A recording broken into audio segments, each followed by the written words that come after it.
But I think the development of full artificial intelligence will spell the end of the human race. It's a flying object, and we don't know what it is. I would hope somebody is checking it out. It was a rocket or whatever, but incredibly fast, opposite direction. It was too fast to be an airplane. I'm glad the Pentagon is looking at this, because if it poses a threat, I want them on top of it. Well, the craft generates its own gravitational field. You said there's lights in the sky? The internet has become the command center for criminals and terrorists. 911, what's your emergency? I need help, please, please help! Aliens won't let it happen. You know, that's what we're instructed to say. Roswell, Area 51. Alien kept deep under the ground. 1, 1, 1, 0, 1, 1, 1, 8.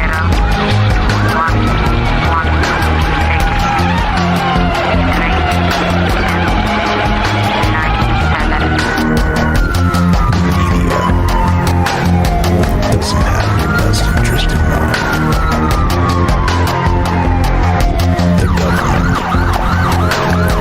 is self-serving. You're here for a reason. You're listening to Troubled Minds Radio.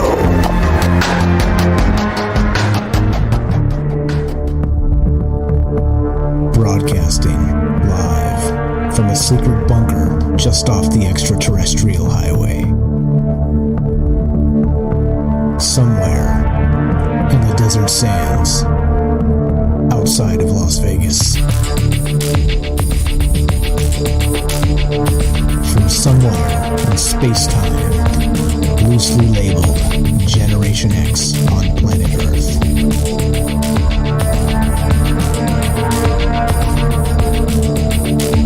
And asking questions of you in earnest into the digital darkness. All right, good evening and welcome to Troubled Minds Radio. I'm your host, Michael Strange, and hello to all of you who may also have troubled minds. This show is live. We do it Monday, Tuesday, Wednesday, Thursday at 7 p.m. Pacific, and we talk about all the things we're not allowed to talk about. You know what they are? Aliens, conspiracy, the paranormal, the government, academia, the 24-hour news cycle, propaganda, and the general feeling that we live in the upside down. As you know, and like I said, this show is live. We are streaming on Rockfin, YouTube, DLive, and Twitter, and we are broadcasting live on the Fringe FM. And as usual, as always, we're taking your phone calls. If you want to be part of the show tonight, 702-957-1037. That's 702-957-1037. You can join the Discord at troubledminds.org. Just click the Discord link, and it's easy as that. You get a direct invite.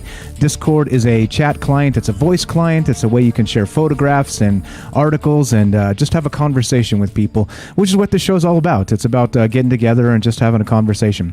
No Church of Troubled Minds, just more like a social club. And that's a good thing. I think, as always, we should consider the things that we don't know, and then the things we do know, consider that maybe we don't know, and it's possible we're wrong about some things. I think as part of the old mind yoga, as Jay in New York put it the other night, it's sort of one of those situations where I think you have to. I think to keep yourself, at least myself anyway, mostly sane, just because of all the crazy things going on in the world. I think that mental yoga is necessary, brain yoga, as it were. And what that means is, well, you just consider things. Just think outside of your paradigm. Think outside of, what the mainstream media tries to feed you. Because I think there's no way to just become more and more dumb than listening to the mainstream media. No offense, it's just one guy's opinion. But I think that's the way this goes, is we get together and we talk about all the things, all the large things in life, and try and consider all of them. There it is. What's up? Free TV says brain yoga or broga. Broga. That needs to be a t-shirt. Broga. So that's what this is about. It's kind of just, suspending suspending our disbelief for an evening, considering things from mythology, folklore, and the past, the present, and of course the future. And by doing that, well, we're one of the only, as far as we're aware, well, kind of rewinding the possibilities of extraterrestrials and whatnot. We are one of the, I kind of don't think a llama considers, time travel, for instance. No offense to llamas, they're probably fine animals, and I've never actually owned one myself. But you get my point, right? There's a certain point where you become literally able to think outside of yourself, and humans have that capacity. And I think it's important. It's important to consider things larger than life, larger than us, and consider us as, as I always like to joke, my ego is as large as the sun. But well, there are things that are much larger than the sun and can dwarf that in an instant in this universe. And so all that's okay. All that's okay to consider, and all of that is it is what it is. So that's why we get together and talk about this stuff. So as you know, the only rule is just be cool. That's what this is all about, getting together. And I truly believe, despite what the mainstream media tells us, with all the division politicking and all the poo-flinging and all the dumb stuff, right? The dehumanizing people, depersoning folks, so they can attack them.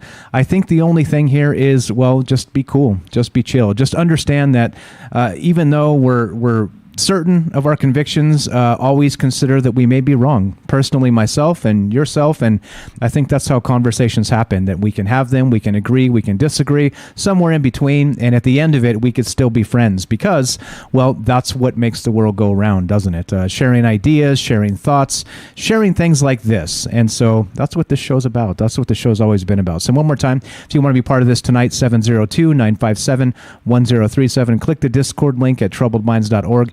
And also download the Fringe FM app. You can find it in the app stores, and it's the one of the easiest ways to just listen to us. Fire up the app and hit play, and you're listening to Michael Strange at 7 p.m. Monday through Thursday. Easy as that. And of course, then we have Joe Roop after that, and then we have Ryan Gable after that.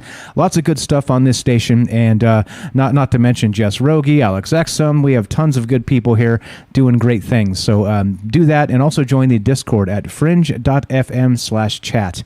That will give you a direct invite to the Fringe Discord as well. Okay, so tonight, as you know me, my thing is looking at news cycles, trying to analyze them. What are they trying to hide, and what are they missing? And that's really what this is kind of about. When we delve into topics like this, there's some things happening out there that are probably pretty important to the world. But the issue is, well, they don't want to tell us those things. They want to tell us other things, right? And the whole game is when you're controlling news cycles, you end up pressing good information out and squeezing bad information in because they want to keep the headlines rolling past your face that say, Biden approval rating, or Kim Kardashian's shoes, or what have you, right? You guys know the comet's about to hit the Earth. Like every week, we've got a new asteroid about to hit the Earth article, right? This type of stuff. They just keep pumping that stuff right in your face, and they expect you to, like I say in the other show, we do a news show on Monday and Friday at 3 p.m. Pacific on Twitch, and the intro of that show says that the most basic form of brainwashing is repetition. And that's the truth. And that's exactly what they want to do with these news cycles. And that's why it's just an avalanche of BS over and over and over again. And that's what this is about. It's about breaking that cycle of media abuse. And well, here we are. So, as I was checking out the news cycle and looking for some good ideas for shows, there's no dearth of ideas, of course, but some are better than others. And so you dig a little bit, you look around a little bit, and I found this. And this had an interesting beginning to this article, and this is from artnews.com. And this got me thinking about the topic tonight and some other, again, larger implications of what's going on right here. So let's read just a little bit of this and then get into this tonight. Here we go. So this is, again, from artnews.com, and the headline is Millennia Old Tomb of Treasurer to Ramses II unveiled in Egypt. All right, which is fantastic, of course. Ramses II, also known as Ramses the Great, I believe it is. This is a golden time in Egypt, right? This is one of the most famous eras in the old antiquity here. And when they're unearthing these tombs, I think this is pretty cool. So let's read just a little bit of this, and then I'll tell you where it led my mind on the roller coaster that it is. The tomb of a treasurer to the pharaoh Ramses II has been discovered in Egypt. The Egyptian Ministry of Tourism and Antiquities unveiled the find on Saturday, allowing the press its first views of the tomb's richly decorated walls, which are lined with murals that are still partially intact, which of course is amazing if you ask me.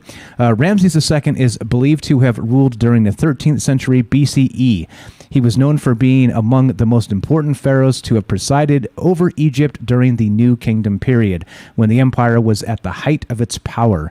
In addition to being celebrated for the extent of his reign, Ramses II is remembered for the cities and monuments he had built between 1279 BCE and 1213 BCE. Okay, so that's how this begins. It begins with another fantastic archaeological find in Egypt, and in that golden period of Ramses the Great, Ramses II, they found his treasurer. All right, they found the tomb of Ramses the Great's treasurer, and what that means is, who knows? Because, of course, they just allowed the press in. I haven't seen any direct photos myself. I'm not sure if they've actually been released yet. They're probably going to do their things and write their articles and all the rest of this, because this is a brand new find as far as we're aware. But let's continue. The tomb was discovered in Saqqara, a necropolis in Giza that has previously yielded numerous significant archaeological finds. Located within the ancient Egyptian capital of Memphis, the site contains many important structures, including the Step Pyramid of Djoser. UNESCO World Heritage Site. Saqqara is prized by Egyptologists and archaeologists because it contains graves from throughout ancient Egypt's history. And so reading this and thinking about this, it kind of got me thinking, okay? As you know, I like to do a little bit of thinking once in a while. Well, some don't call it that, but we'll just give me the benefit of the doubt for a minute. But looking at this and considering this, I was like, all right, now this is kind of cool. Like, hopefully, the tomb is completely intact, and we have one of those situations where we had King Tut with all of those, wonderful things that they found sparkling in the dark when they actually cracked that tomb open. Maybe there's something like that about to be unleashed on the world, which is pretty cool. Not to mention, by the way, the curse of the pharaoh, if you remember that. But anyway, I digress. That was the King Tut version of the curse, that people were actually dying after they cracked this tomb open and kind of entered, and they say that there was some sort of bacteria in there, some ancient bacteria that was able to kill people, and that's sort of what happened. But not just that, there was some curses going on and people dying that were closely linked to King Tut's excavation of his burial space. So interesting. Anyway, so that aside, just an aside here, as when you go into an ancient tomb, maybe be careful. How about that? So here we go. The newly discovered tomb belonged to Ptah Mwi'a, the chief treasurer to Ramses II. Ola El Aguizi, who headed up the project, said that the tomb includes a shrine, a yard, and walls carved with hieroglyphics. A number of stone blocks were also found. It is likely that I lost my place. It is likely that they once supported a ceiling, which may have since fallen in. It is possible, however, that the tomb will continue to bring forth new finds as work at the dig is still ongoing. The tomb is the latest in a series of recent finds in Egypt. In September, archaeologists discovered ritualistic objects at the Temple of Pharaohs, which is located about 60 miles east of Alexandria. And in February, a mummy with a golden tongue was unearthed. Okay, so now this article here is kind of what got my mind moving, all right? This was like, okay, now this is pretty cool, because not only, hopefully, do we have some intact stuff going to be unearthed and some treasures and all the rest of this, but it also got me thinking about not just that curse of the pharaoh and the curse of the mummy as it's been known, But what about disturbing burial places of the dead? All right. And so not only that, do you think that's a good idea? So let's start with that. Let's start with that question. Even though we're talking about, archaeological treasures that could change the way we understand history, do you think this stuff should be done? Do you think it is okay to, just because there's going to be treasures here, do you think, just speaking ethically, do you think it's okay to maybe remove this stuff and, bring it all into some museum somewhere in the UK, which is where a lot of this ends up, oddly enough. But I don't know. Maybe they're not going to do that. That was kind of a bad joke on my part because it used to end up that way. Now they have their own Egyptian museums where a lot of this stuff does end up. But point being is that okay, so if they do and they start pulling all these amazing treasures out of this tomb that they just discovered of the treasurer of Ramses the Great, do you think they should ethically? All right, so that's the first thing on my mind, just to kind of get the conversation started. And then second, how about this? It got me thinking as well about the Egyptian funerary practices. And of course, that would mean the Egyptian Book of the Dead and how and why they do a bunch of these things. So I don't know. And then, of course, right, so we'll see. We'll get into some of that stuff as we talk about it tonight. But what are your thoughts on that as we begin? If you want to be part of the show, I'd love to hear your thoughts. 702-957-1037. That's 702-957-1037. You could click the Discord link at troubledminds.org. And we'll put you on the show. Simple as that. Just jump in the caller queue, and we're watching all. I'm watching all the chats and trying to read it all and keep up with all you guys, and also do this. It's like juggling 6 or 8 pianos. It's totally cool. I got this. But okay, so this is where we begin. All right, Saqqara, the unearthing of these treasures, of course, the era of Ramses the Great. And so what do you think? Do you think it is ethical that we should be pulling treasures out of here and stashing them in a museum? Or do you think at some point we should just leave it alone?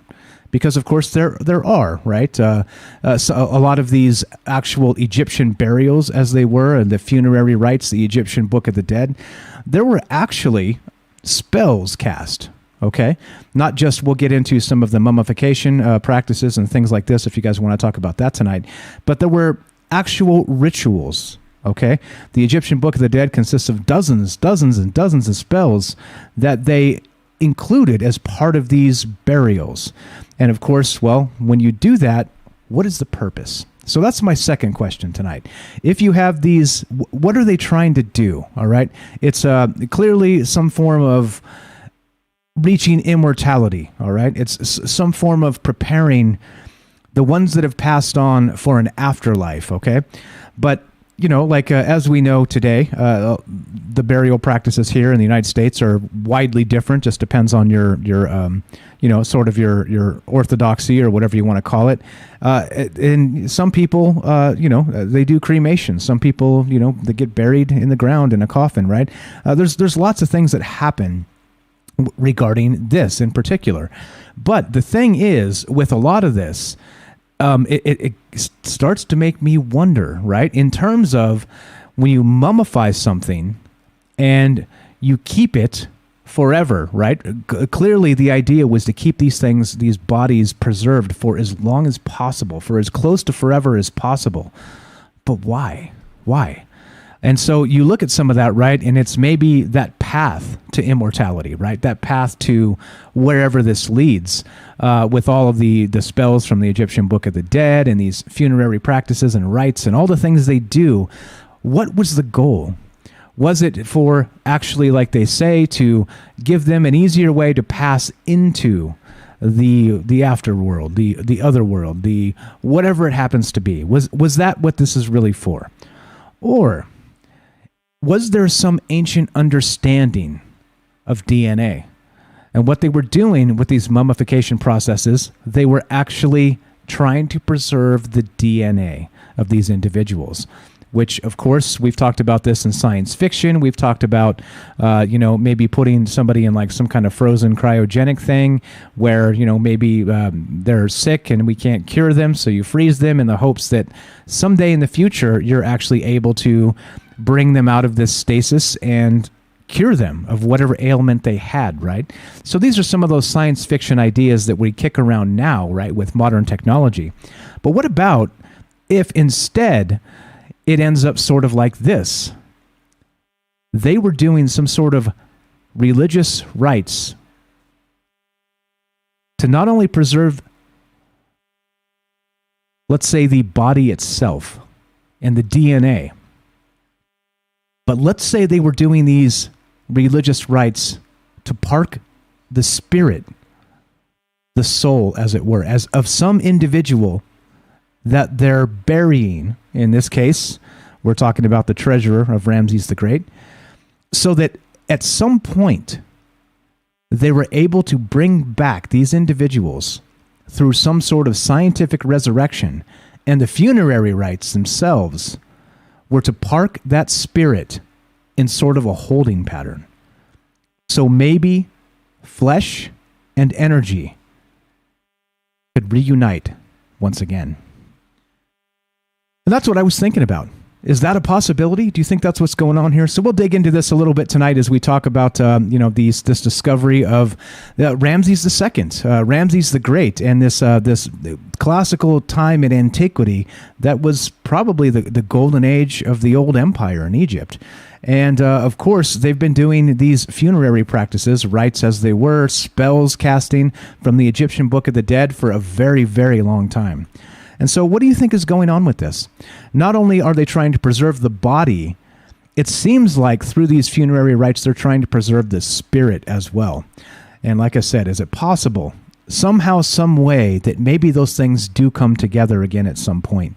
And, well, that's what's got my mind wandering tonight. And what do you think? As always, so the question begins like this. Do you think it's possible? First, ethically, do you think it's ethically cool to be dragging these people out of their burial chambers and putting them in museums? So, ethically speaking, how do you feel about that? All right. In spite of all the things that we're learning about going back and changing history by what we learn from these funerary practices, do you think that's legitimately ethical? All right. That's the first thing on my mind. The second thing is, what exactly do you think they were preserving? If they were doing these mummifications and these funerary rites and these spells they were casting and the whole Egyptian Book of the Dead stuff, do you think it was some way to put the soul itself in stasis, in a holding pattern?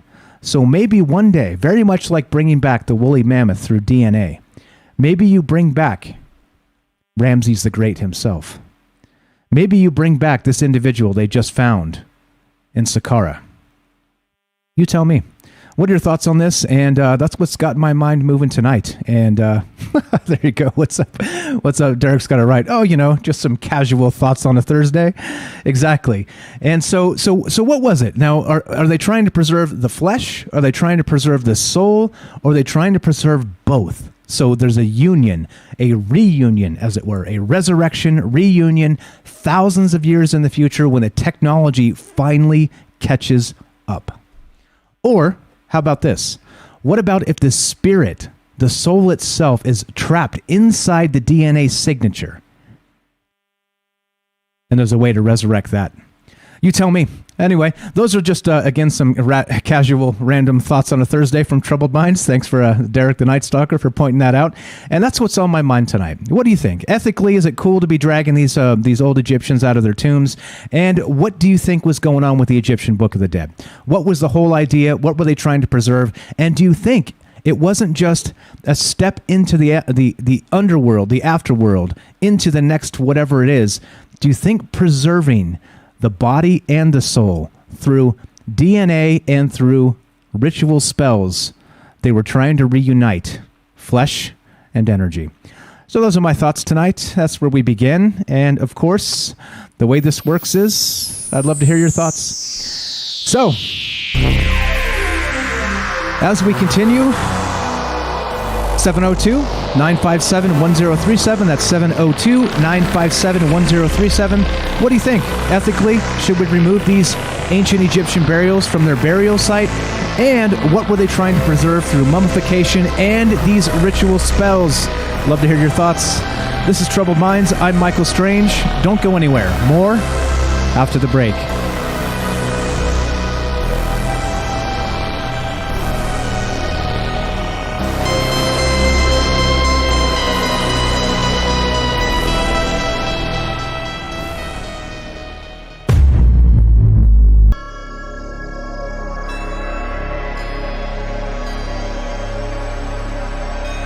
All right, welcome back to Troubled Minds. I'm your host, Michael Strange, and we are streaming on Rockfin, YouTube, DLive, and Twitter, and we are broadcasting live on the Fringe FM. And tonight, we're talking about this amazing new find of the treasurer of Ramses the Great. Ethically, do you think it's okay to crack into this and put it in a museum? Do you think there's any curses invoked? And thinking further on this, do you think that it's possible that the entire funerary rites of the Egyptian Book of the Dead were to set up physical resurrection at some point? And that's what's on my mind tonight. Just another Thursday night where you kind of kick it and talk about weird stuff, and that's what we do on this show. So back to this, as we say, as we continue going. Yeah, I don't know. I think there's a lot to this, right? We've kind of considered this in the past. It's a term called de-extinction. All right, de-extinction, and of course, in terms of like the animal world, we talk about things like reviving the dodo bird, right? Bringing back the dodo or the carrier pigeon, or was it the homing pigeon? Is it the homing pigeon? The carrier. I think one of them anyway. One of them are extinct, and of course, bringing back things like the woolly mammoth, and this sort of goes into Jurassic Park style type of thought, okay? And we have done that in the past, the whole, DNA bringing back, the velociraptors or the T-Rexes or whatever, right? But I think in terms of this, we're not talking about from, millions of years ago. This is more sort of in the realm of people. And, clearly there's a delineation in general popular thought that animals don't have souls, okay? And I'm not going to say I'm a proponent of that. I'm just saying it seems to be that there's a line drawn there. But let's say they do, or let's say they don't. It's not relevant to this conversation tonight because we're not talking about bringing animals back. Well, we are a little bit, and we'll get to that. But what do you think regarding this? If you were able to take the direct DNA that was preserved from thousands of years ago, remember thousands from the Egyptian antiquity, not millions, thousands of years ago, that has been so well preserved by the mummification process and, of course, the funerary rites and spells they used. What is all that? How does it all come together?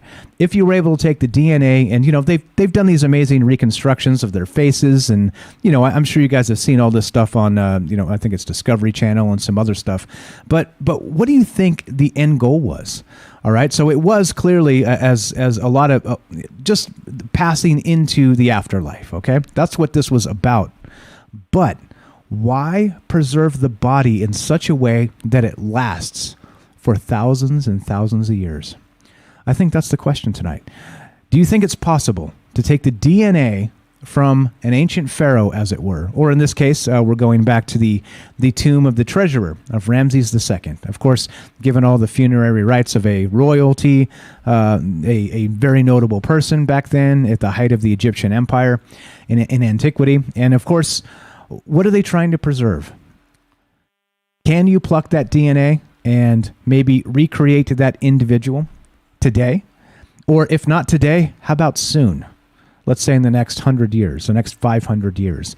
And I think those are the types of questions that we're going to come up against more and more as technology improves and gets better.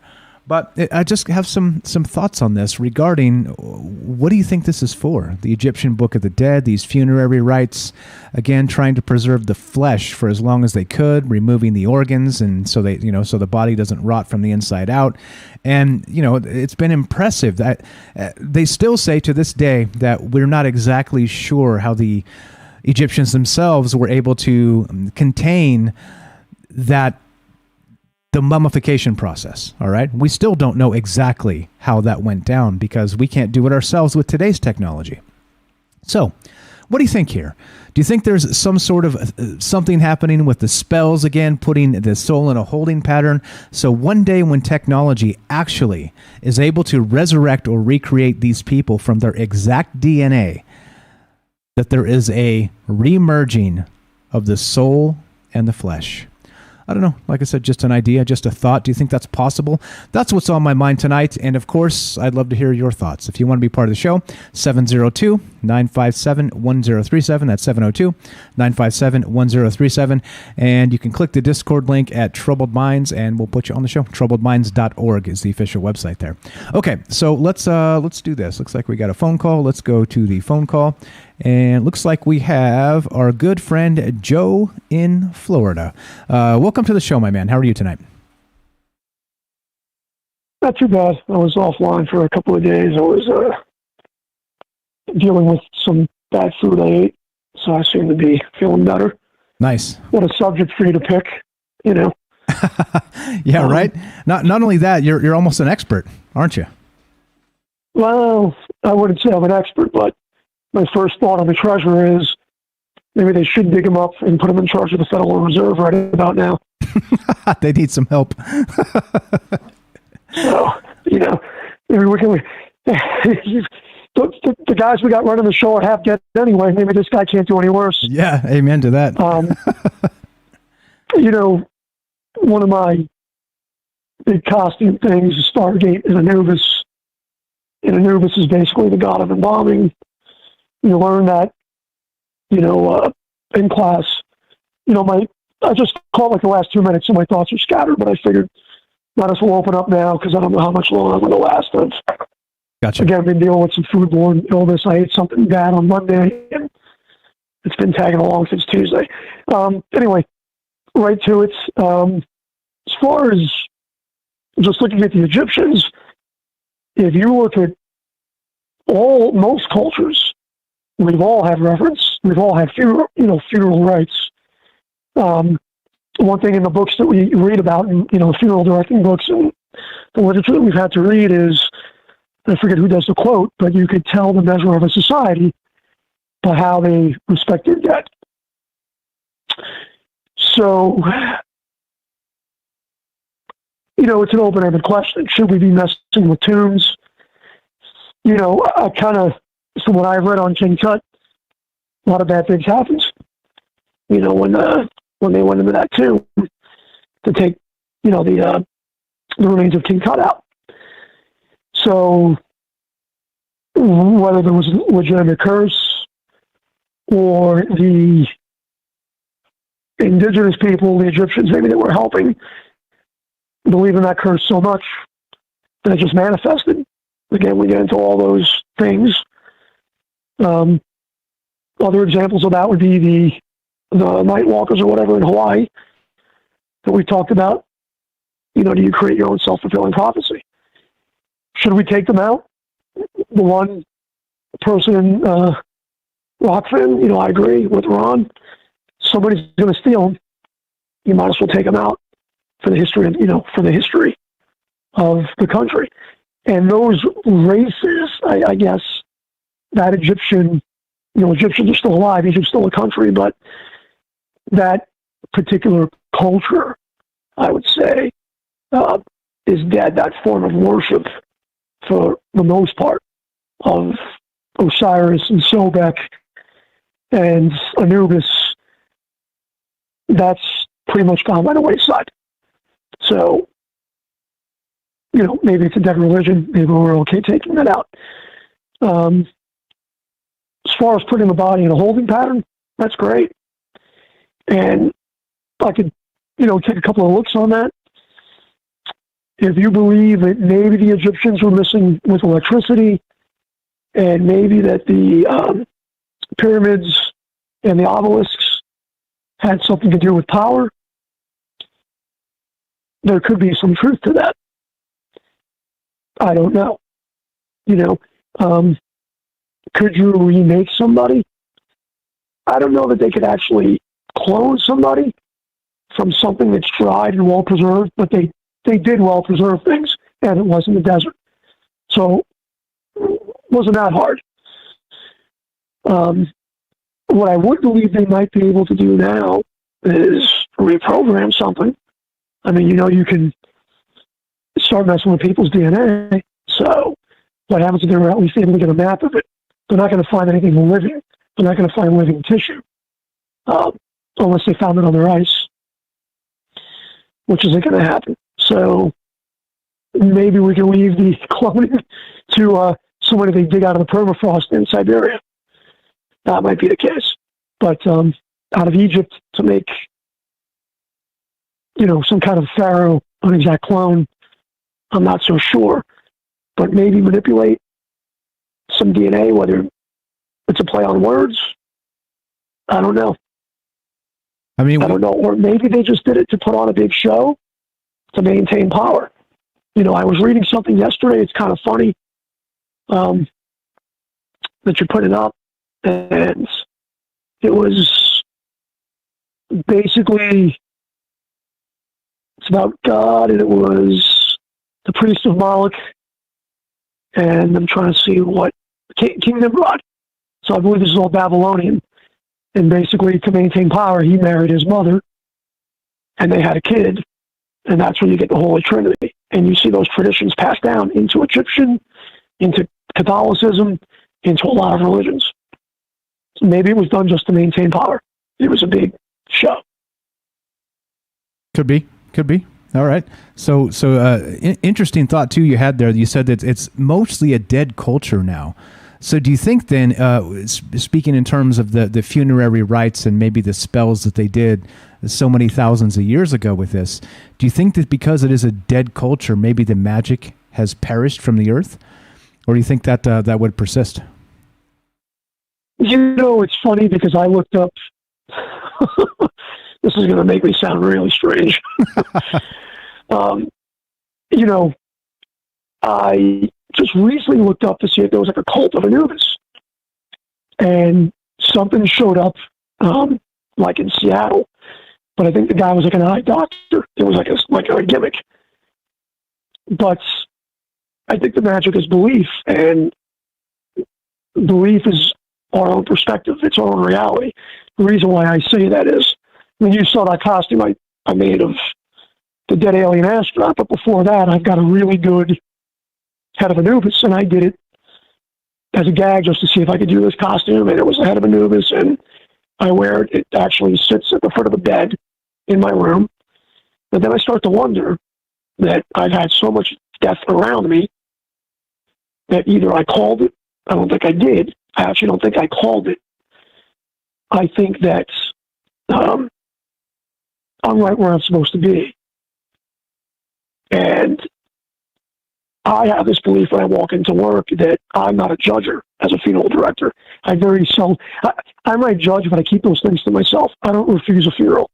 Unless you're a pervert, you're convicted, I've got stories, believe me. But the magic as a whole, yes, is probably dead. Again, American Gods covers this pretty much in depth. Belief, faith, and religion. It changes. Maybe these gods did exist, but to exist throughout time, they changed faces and they changed forms, into modernity, into technology.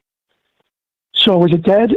I don't know. The reason why I say it's a dead culture is because when I was looking up ideas to do my current Halloween deal, something came up that's saying basically being an Egyptian god is cultural appropriation or not. And I was like, what? So all this, everybody got offended stuff. I read about it, and it basically was like, it's not cultural appropriation because the religion is pretty much dead. And that's when I was like, let me look up if there's any cults. I have a friend of mine that's, he does what's called the left-hand path, and he considers himself Sobek, which is like the alligator god in Egypt. We don't really ever talk about it. Sobek, right? But I know he does a lot of research on that. He would be a good person to talk to. For me, again, I kind of gave in. I got this head of Anubis literally sitting at the post of my bed, this helmet that I made looks right out of Stargate. And that's amazing. And I honestly didn't, and the journey for me to be a funeral director was not one that I chose. So It's one that kind of was by accident. And, couldn't figure else anything out. I was about to quit doing funeral sales because I was like, what am I doing? It's just sales. I was ready to quit. And somebody messed up in the crematory. That's another story. Maybe I shouldn't tell people because they're scared. Yeah, right. But somebody screwed up in the crematory. That sounds horrific. I took their job. And, once I took their job, I went back to school and, for funeral directing, I already had a bachelor's degree in an expensive piece of paper that wasn't making me money. And now I'm a funeral director, and wouldn't your ass know that every time I want to quit or talk about it, somebody writes a letter or somebody calls my, boss, or I get a Google review or something, and it keeps me going. So, if that ain't the universe playing games, I don't know. Like I said, man, it makes you an expert in my opinion. Good stuff. Good stuff. Do you think there's any correlation to maybe modern funerary rites in this? Do you think that maybe some of that stuff maybe persisted, or like you said, changed, became modern somehow? Do you think it is the same or similar, or do you think it's completely different? Well, no, I think it is. I mean, I always make the joke because people in the funeral industry are always trying to reinvent the wheel, but what they don't realize is the wheel stops because you're dead, and you really can't reinvent it that much. I'll give you an example. People of the Hebrew Jewish religions, we all know, at least most of us, I hope, know, they're not supposed to be embalmed. They're supposed to be buried by sundown, if possible, or the next day. Even Muslims, the same thing. So those are offshoots. Those religions, even though they don't get along, Abrahamic religions and all of that, they may not get along, but, they still share the same ideas of death. When it comes to cremation is not a modern thing. We all know that, Vikings were put out in a boat, probably lit on fire, and cremated. Yep. The Hindus, they cremate. So, and embalming really, the Egyptians did it. And they did it in a unique way by separating the body and, the body parts and the heart. And they had spells so that they could remember their name on the other side and all these things. And then they even had spells that would try to give them power over the gods, if that makes any sense. Getting back into modern times, was really during the Civil War that modern embalming took place. Abraham Lincoln and everything else after that. But cremation's always been a thing. Burying your dead. What else would we do? Would we put the bodies on pikes like Vlad the Impaler? It was their enemies, but what else would you do? I can't think of it of any other way. If it developed out of being sanitary, then that was it, and it became a custom. So, there's maybe different weird funeral rites where they dig up, I forget where it's at, where they dig up the body, and they sit with the body. I forget where's the village somewhere that has a funeral custom where they dig them up, and they dress them up, and they hang around with them. So, I don't know. Little bit horrific to me. Yeah. Right. Yeah, it is. That's the whole thing. I guess it just depends on, as always, right? It depends on who you ask. And as always, fantastic stuff from you, my friend. Any other thoughts on this? What we got, John? No, just maintaining power, having respect. One thing that I did forget to mention is,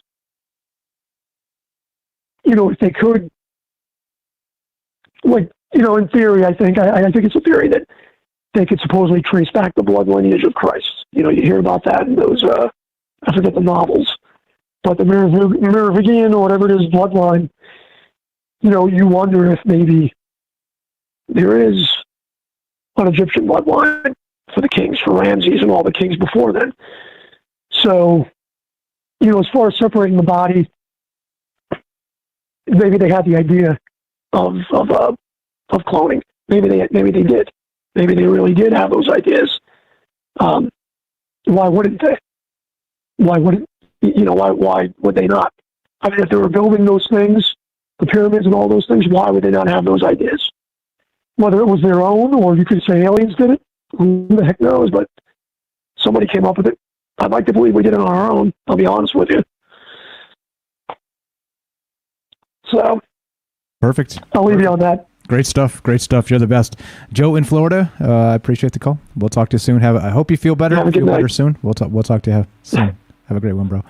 All right. Thanks a lot. Thanks a lot. There you go. So for those of you that don't know, he said it there, but he's an old friend of the show, and he is a funeral director. Like you heard him say, he runs a crematory and all the rest of this stuff, and it kind of found him, as he described there, the profession, as it were. So I think it is fitting, super fitting, that we had Joe call in here to be part of this conversation, because he is, as I said, an expert, right? We're talking about funerary rites. We're talking about the Egyptian Book of the Dead. We're talking about why.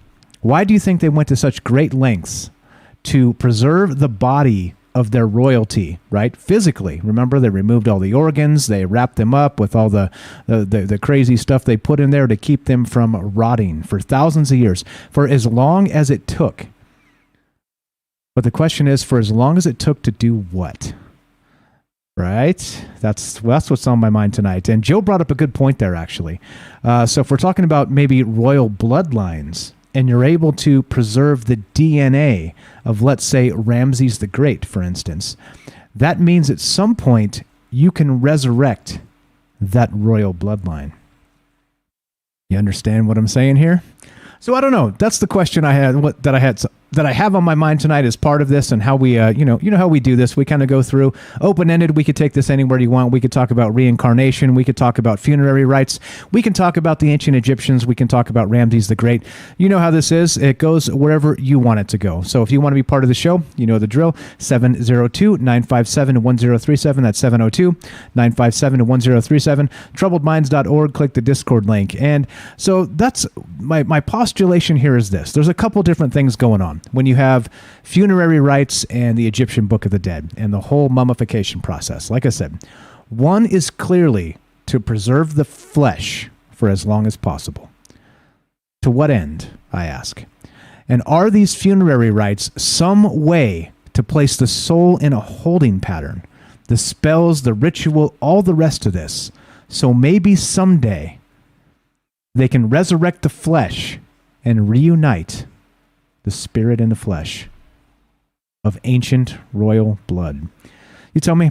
You tell me. I don't know. Just kicking out some ideas here, trying to figure out what was going on with these funerary rites and mummification and this whole process. And of course, you see where my mind goes. I see a simple article about, wow, this archaeological find seems kind of cool. Let's talk about this. But then, boom, you start talking about all kinds of crazy stuff. And welcome to Troubled Minds. Welcome to Troubled Minds. So, as we wind this down and get close to break time here, that's the question. Do you think it's cool to remove some of these pharaohs or whatever, these notable people they found from thousands of years ago? Do you think it's ethically okay? That's the first question on my mind. And then number two is, what about the Egyptian Book of the Dead? What about the funerary aspect, process of mummification? And was there an actual idea behind this to at some point resurrect not just the body, but also the soul? You tell me. I'd love to hear your thoughts on this. 702-957-1037. That's 702-957-1037. This is Troubled Minds. I'm Michael Strange. More Egyptian Book of the Dead, funerary rites, ancient Egypt, and you. After the break, don't go anywhere. Be right back.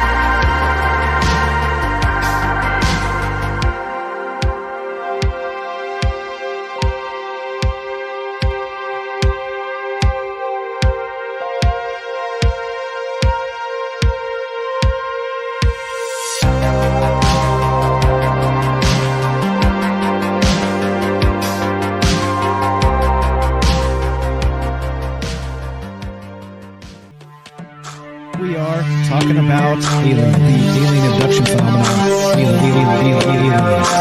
aliens are looking through your eyes and they're accessing your optic nerve.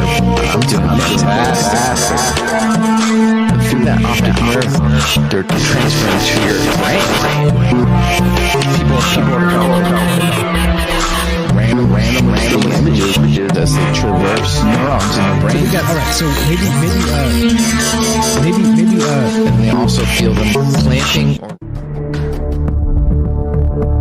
broadcasting live from a secret bunker just off the extraterrestrial highway. Somewhere in the desert sands outside of Las Vegas. From somewhere in space-time, loosely labeled Generation X on planet Earth.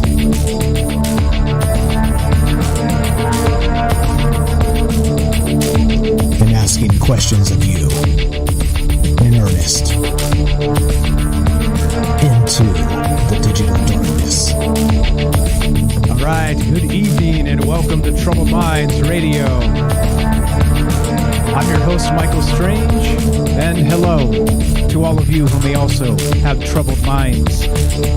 This show is live. We do it Monday, Tuesday, Wednesday, Thursday at 7 p.m. Pacific. And we get together and talk about all the things we're not allowed to talk about. You know what those things are? Aliens, conspiracy, the paranormal, the government, academia, the 24-hour news cycle, propaganda, and the general feeling that we live in the upside down. Like I said, we're live. We're streaming on Rockfin, YouTube, D-Live, and Twitter, and we're broadcasting live on the Fringe FM, and we're taking your phone calls. As always, this is a conversation that goes two ways. If you're out there listening right now, it's a Thursday night, and you can hear me, you're invited to be on the show. 702-957-1037. That's 702-957-1037. We'll put you on the show. TroubledMinds.org. Click the Discord link, and that's that. That's how you do it. It's easy peasy. Come join us on the Discord. It's free. It's a chat client. It's a voice client. There's a great community of folks over there that are sharing ideas very much like we do on this show. Like I said, the only rule there is just be cool. Just be chill. It's okay. It's okay to be wrong. I believe we have the right to be wrong, and I truly believe that we can agree or disagree or somewhere in between and still be friends tomorrow. That's the only rule. That's the only rule. I know it's difficult sometimes because in this day and age, we find ourselves stuck in this media frenzy of hate each other, hate your neighbor, hate this, hate that, hate, right? As we're told, cyberbullying's a bad thing. And then the would-be people that are saying this are the same people that are bullying folks, right? The same people that are telling you to hate your neighbor, that are saying, hey, if you disagree politically, that person is the enemy, right? How stupid is all this? The whole thing, that's part of this whole living in the upside down, which is part of what this show's about. Like I said, we can come together.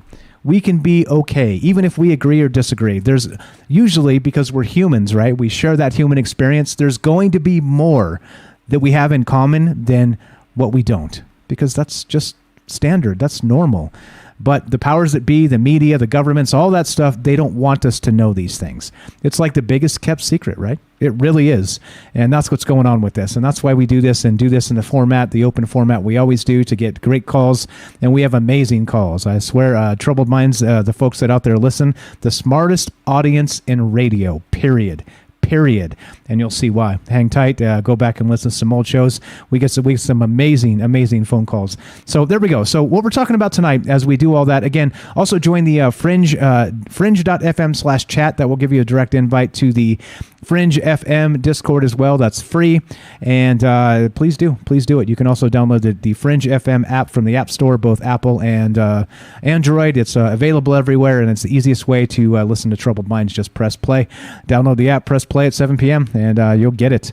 All right, so what we're talking about tonight is this. Now, this thing, as always, something catches my mind, and my thought my thought just goes to the races. My thoughts go to the races and kind of turn this into all kinds of wacky stuff. And so this is what's going on right now.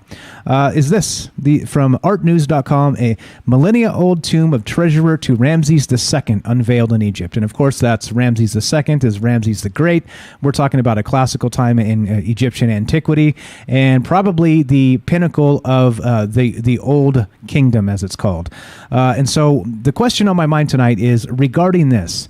Do you think it's okay? Do you think it's ethically fine to actually remove folks from tombs like this? Number one. And then number two, what do you think the Egyptians were trying to do with the Egyptian Book of the Dead, with their funerary rites, with the mummification process? And there's a whole bunch of things we could talk about there. So we're talking about that Egyptian Book of the Dead. We're talking about the ethics of this, of finding and removing tombs and all the rest of that. So one more time, 702-957-1037. Love to hear from you. Let's go to our good buddy, the Night Stalker. Welcome, Derek. Derek in Massachusetts. How you doing, my friend? Going on, brother? Great show. Thank you very much. Appreciate it. What are your thoughts? What about the ethics and all the rest of this? Oh man, really cool topic. A lot of like I wasn't going to call in. I'm getting drowned in stock in the aisle right now. I'm getting the pre-Thanksgiving rush here. Nice. But much cool stuff to not call in, you know.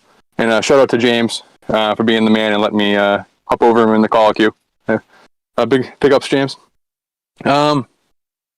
So as far as like the desire to want to mummify your body, like I kind of get that. I mean, I understand that inkling. Like, obviously, like I'm not gonna probably have the ability to like mummify myself or like preserve my body, but I understand like I think I'm probably an organ donor, but thinking about it for too long kind of makes me like gives me the willies. Like we really don't know anything about what happens to us after we die. Maybe there is some kind of weird metaphysical connection with you have with your body. So preserving it might be a good thing. You know what I mean? Like maybe there's a reason why different cultures consider it disrespectful to like desecrate a corpse or whatever, because there is some kind of lingering link between your soul and your body potentially.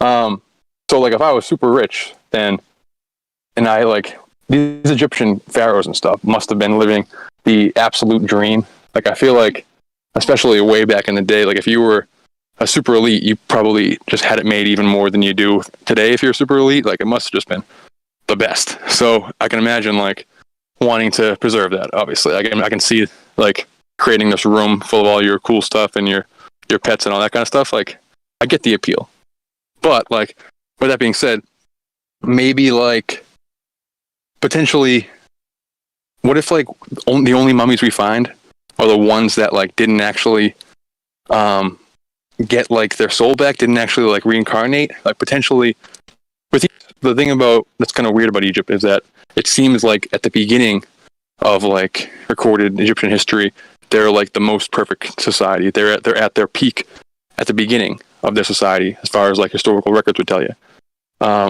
Which is interesting. You would think there'd be some kind of like bell curve where they peak it's in the middle or something, and then there's a decline.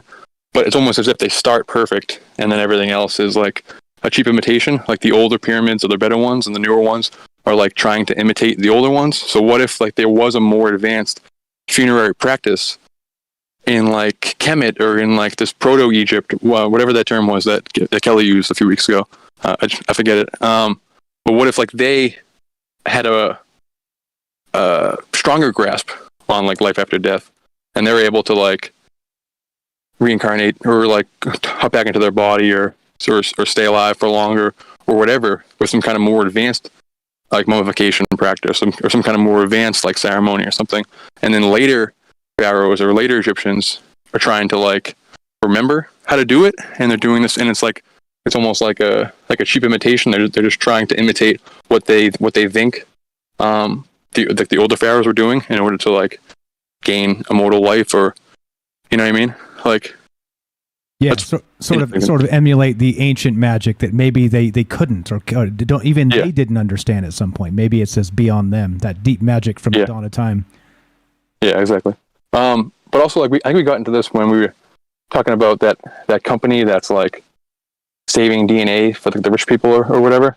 Like I kind of like the idea that these elites aren't able to stay alive like in the same body for a long time. Like if they're immortal, if there are some kind of immortal tier of the powers that be that are like running the show, that they might be doing weird stuff and trying to stay alive, but maybe they're able to just like through these ancient meditation practices and ancient like consciousness exercises and stuff, they're able to train their spirit or their soul or whatever to be able to keep their identity post death or whatever. Like if we go back into like the source, or maybe we lose a piece of our like identity, like I'm no longer Derek afterwards, and I kind of merge back into the all. Maybe they're able to like stay who they were, and then remember their past life in their next incarnation, and then able to like keep it like, and that would be pretty useful. And if you have like your knowledge of your prior life, if you like were a baby with everything you knew from your 100-year life beforehand, you have a pretty big advantage. And there's a ton of stories, like different sci-fi that depicts that, like out right now or like coming out in the future with Keanu and stuff of like these weird elite immortals that just have the ability to kind of like bounce their consciousness. Like they can't choose the body. They can't like, it's not like putting their mind in a robot, but it's like they're able to just hang on to their identity while they're flowing on the river Styx or whatever analogy you want to use. They're able to just stay who they are, and then they maybe want to keep their body so that like if their body, maybe in the time when it actually worked, if their body wasn't available, they would pop into somebody else, maybe some like peasant class or whatever, somebody they didn't want to incarnate into. So perhaps over time they're like, all right, let's keep our body, let's seal it off in this ritual space so that when my soul comes back, I'm able to find my actual body, and I want to keep being me when I come back. I don't want to come back as somebody else. You know, I think it's interesting. You know, yeah, well, it's sort of a way to reach into the after and cut off maybe that the reincarnation process and say, no, when I come back, I want to choose. I don't want to be given a different choice. I want to choose what I was. I love it. So do you think that's part of what this may be then? Part of that Egyptian Book of the Dead, all this funerary stuff? Do you think it is? Like, think about it in terms of, like I said, the stasis and, freezing somebody and then bringing them back when we have technology to cure them. This would be similar because, of course, this is supposed to last for thousands of years, right? Into eternity even. So maybe that is the case here, right? They're trying to find their body, and maybe that soul is in a holding pattern. Maybe it is kind of put on hold through all these ancient spells or whatever.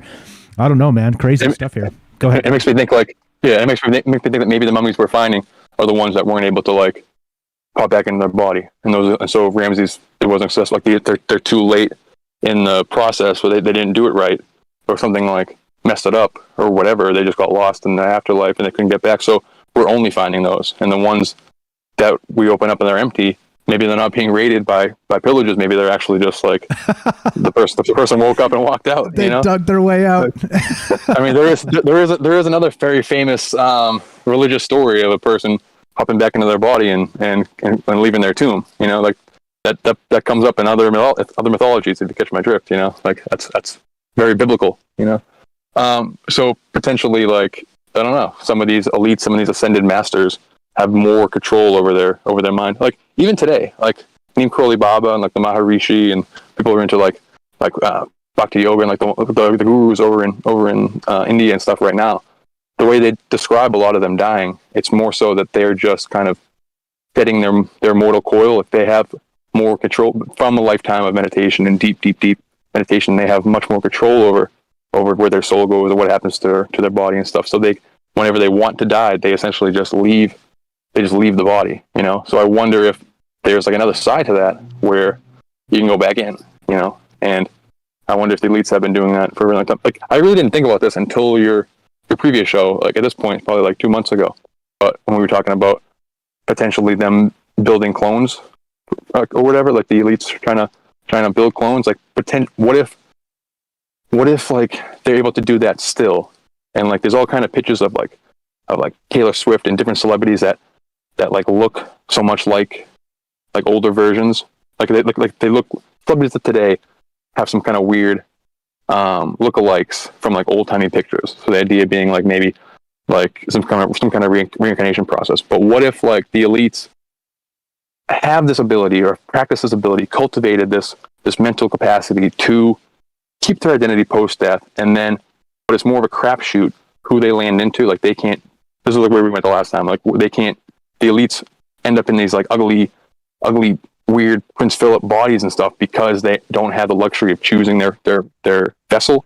So that maybe in the future, what like Bezos and these elites are doing with these companies are being able to build a vessel using their already existing DNA, take some of my DNA off, like build your new body, and I'll hop into that and just pretend it's my nephew or something like that and keep my power that way, keep my knowledge, keep my DNA. So like you're saying, maybe the goal is to, if the elites have the power to come back from the afterlife with their own identity, the goal might be to get back into your body. Like they had it real good. So if they can come back, they want to come back as them, you know? I feel like I'm kind of rambling, but you're good. You're good. Basically just my thought. Pretty You're much. good. You're in the right spot here. Kelly says the term was Zep Tepi from the Zep Tepi.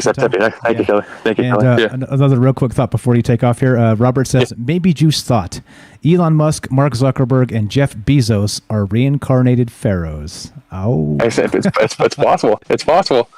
I mean, it's very possible. They're all elites. They're all like, Zuckerberg isn't like some kind of Cinderella story. He went to the elite private schools. He's part of these things. So he's creating this metaverse now, where essentially you're going to end up like maybe a more advanced version of it, and instead of like housing your mental capacity in some kind of weird ethereal metaverse, you're able to like it's kind of like a facsimile version of like what we're talking about. Just your identity being like elsewhere into some other kind of realm or whatever, and it kind of can pop in and out of the physical realm. And then whatever this death verse, you know, meta means dead, that whole thing.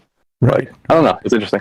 Okay. Rivers made a good point before I leave that, like, these societies, they view death like way different than we do. Like, it's for a lot of them, like, the actual physical life is like less of it's not the main attraction. Like, they're preparing for, like, death is like where the big stuff happens, you know? So that's the real party. Yeah, it's the real party. So maybe they know something about what happens after there, so they're prepping it that way. I really don't know, but it's some great maybe juice fodder, and I can't wait for everyone else's thoughts. And thank you again, James, for letting me hop in front of you. But, appreciate it, James. Thank you, Derek, for the call. You're the best. Go smash that stock, brother. We'll catch you later. Well, later, bro. Thanks for the call. Thanks for the call. You too, man. There we go. Simple as that. You want to be part of the show? 702-957-1037. That's the Night Stalker. You can follow him. Scroll down, click follow the Night Stalker. He's got a YouTube channel with not a lot of content just yet, but let's inspire him. Let's follow him, even though there's nothing there. And if you like what he says, please do that. One more time, 702-957-1037, troubledminds.org. We're talking about Egyptian funerary practices. Let's go to Jennifer in Missouri. Thank you for being patient with us. Welcome to the show. How are you, Jen? Good. How are you doing? Doing A-okay. Go right ahead. It's nice to talk about Egypt. I mean, that's always fun. Okay. So the Egyptian Book of the Dead is, we know what it was. I mean, everybody's probably looked at it, read it at some point. And it's really interesting that, you know, their whole culture in Egypt was focused around, their whole lives were kind of shaped towards experiencing their passing into going into, you know, their afterlife. So their whole culture is a death culture. Like, that was basically one of their religious texts, one of their primary religious texts. And initially, I've heard that it was only given to like the royalty and the elites and the rich. And then later on, it was more widely distributed. And in that book, which they got from their priests and everything, their priests and their sages and their wise men and their mystics saw the afterlife and what a soul would encounter and what they could expect to happen to them when they die. And then they wrote it all down. So these people would study this after they'd led their life as best they could in accordance with how they would need to live to go into immortality or to become a god. They still may need some help. And so in this book, they had the names of all the different gods and all the different spirits they were going to encounter, and what kind of questions they would be asked, and what the right answer was, and what their names were of all these different beings. And if they got it all right, you know, they would, if their heart one weighed with the feather, you know, and they weren't eaten by the monster, because that would happen to some of them too. So it wasn't always a sure, safe thing. But even to ensure that, you'd notice in the tombs, they have the paintings from the book itself. And they also had like pictures of that individual's life.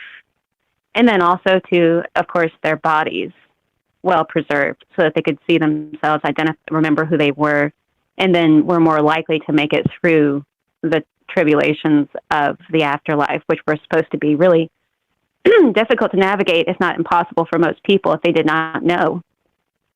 And it's really interesting because they believe that there were 9 bodies, and so they inside the body, and one of them was immortal, and the only thing they left in the body was the heart.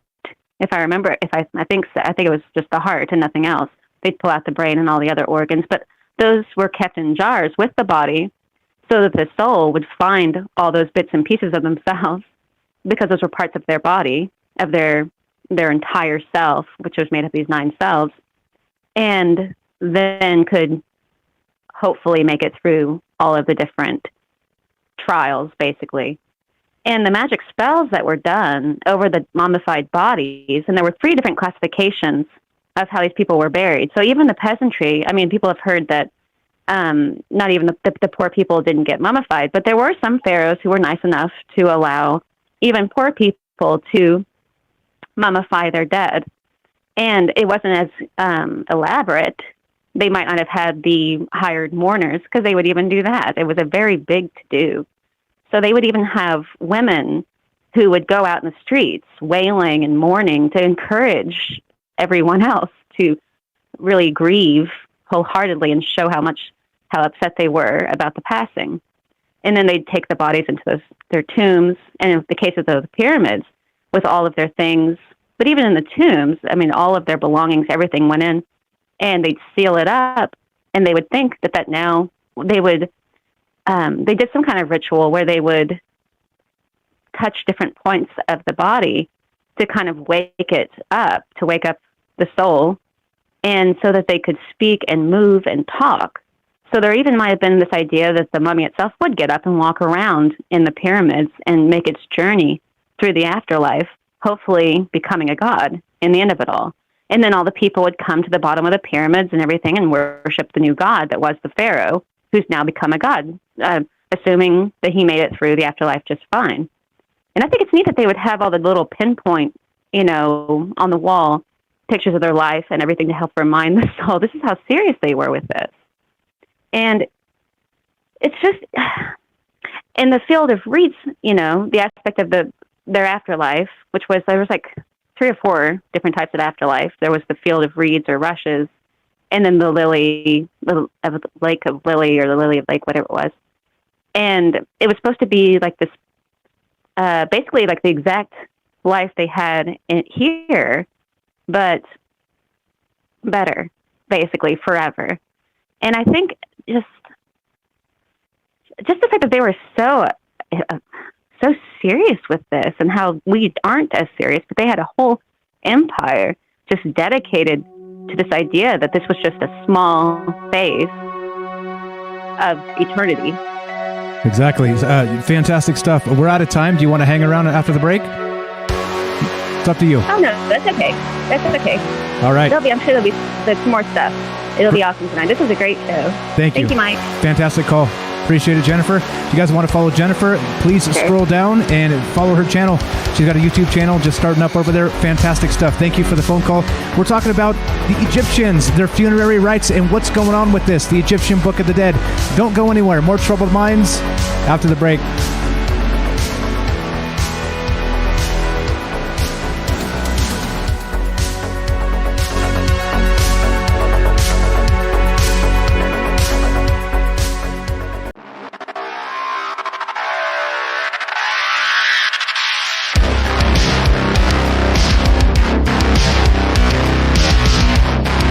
Welcome back to Troubled Minds. I'm your host, Michael Strange, and we are streaming on Rockfin, YouTube, DLive, and Twitter. And we are broadcasting live on the Fringe FM. We're taking your phone calls. Tonight, we're discussing, yeah, you guessed it, the Egyptian Book of the Dead, Egyptian funerary rites, and what is this about? What were they trying to accomplish? And is the afterlife well, let's say able to be avoided with just the right process.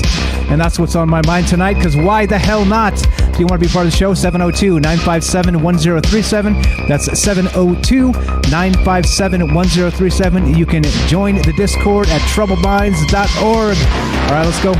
We got some friends waiting on hold, and let's do it. Let's go. Let's get to our good buddy James of Salcedo Paranormal. Let's get him in here, and let's talk about this crazy stuff. What's up, James? Thanks for being patient with us. Welcome to the show, my friend. How are you? I'm good. Thank you for having me. And yeah, no, it's literally no problem. I know people have to go to work or get up or go to bed or, these different things. I don't mind. I'm here all night, like I said, so it's not a problem. Appreciate it, brother. I'll be here all night. That's it. The jokes. Yep. This guy's got jokes. All right. So what are your thoughts on this thing? Like, it seems like a really large concept, right? Is it possible through ritual and through preserving the body through mummification to possibly maybe, let's say, skip in line in the, reincarnation process? What do you think about all that? I think it might even go back to something that Joe mentioned, the first caller mentioned, about the pyramids. And there's all these ideas that they were some kind of power, either generators or collectors or conduits. I wonder if that's connected to any of that as well. Yeah, it could be like that whole pyramid power thing and the rest of that. I wonder if have they said the Great Pyramid is not a tomb, right? They've said no, it's not a thing. It's something else entirely. So maybe this is built into who knows, right? And of course the shape of the on the Giza Plateau, the pyramids, and the shape of the Orion's belt, that whole thing. There's a whole lot here, isn't there? There seems to be a lot of things cosmically, a lot of things spiritually, and a lot of things that just kind of make you scratch your head.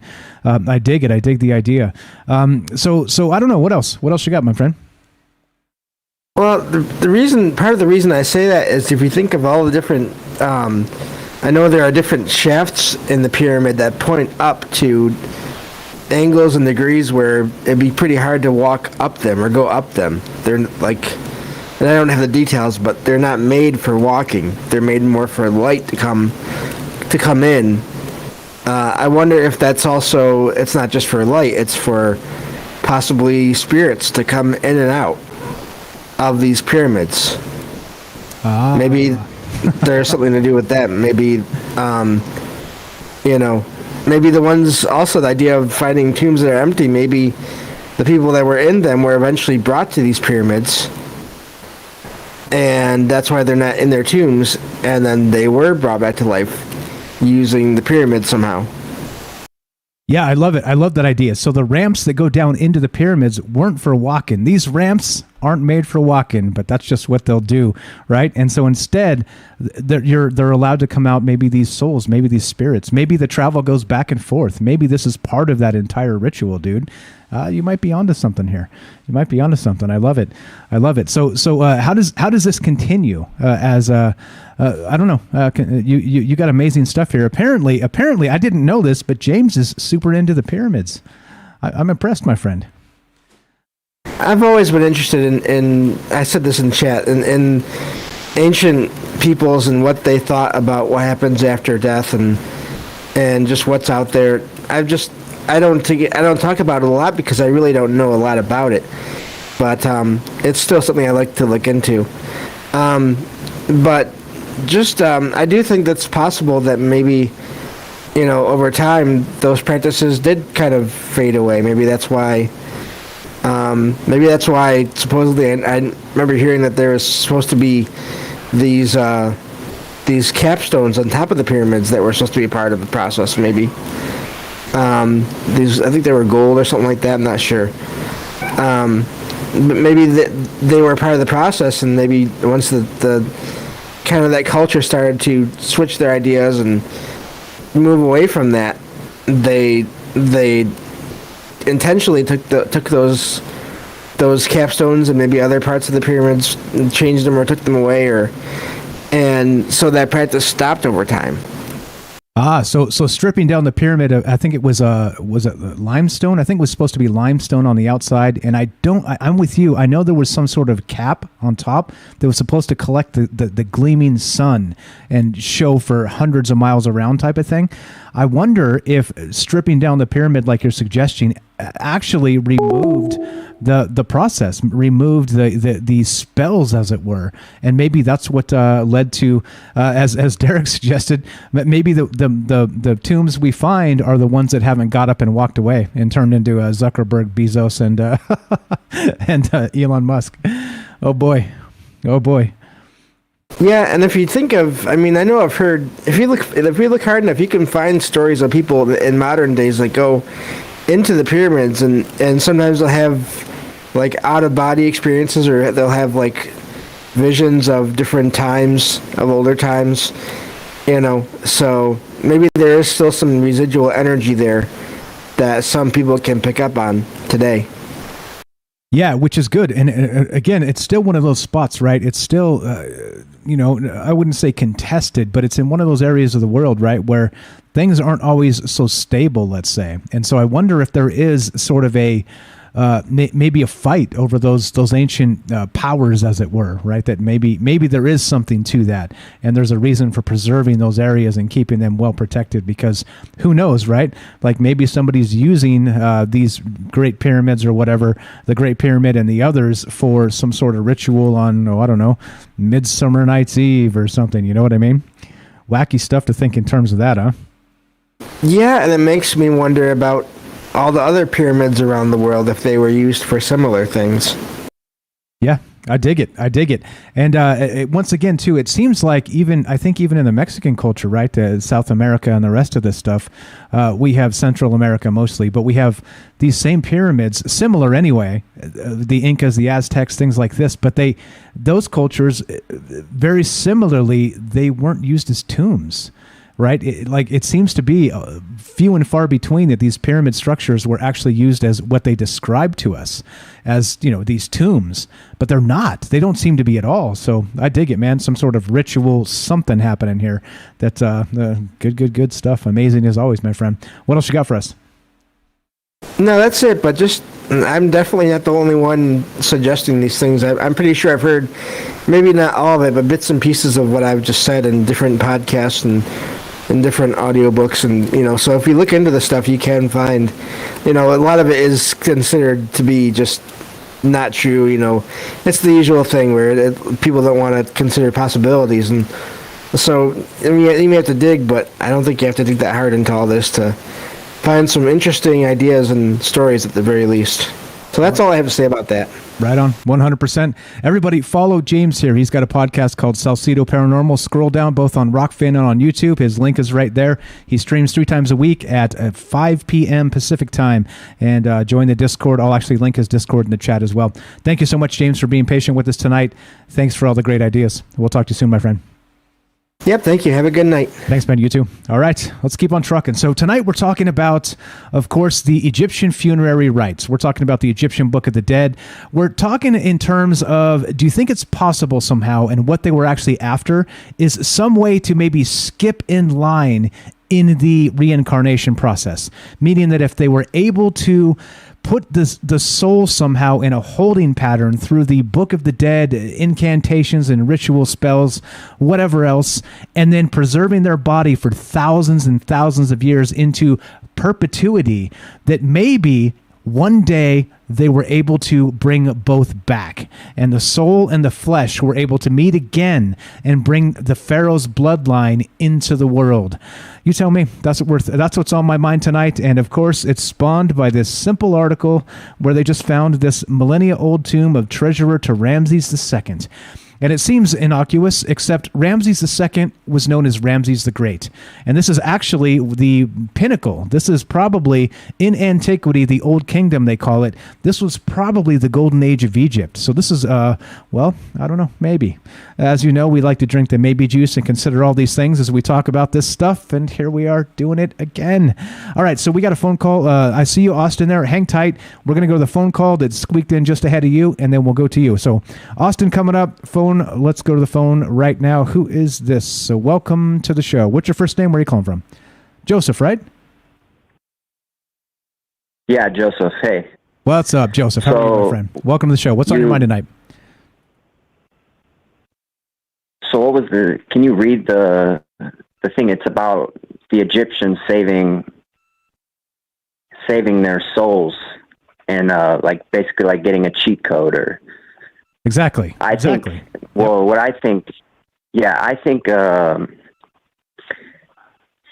what I think it was more like programmed into everyone. Like I think they tried, like that's why it was such a grand pyramid in a small area, you know, and that's where everyone would gravitate towards it, you know, and then you could program them.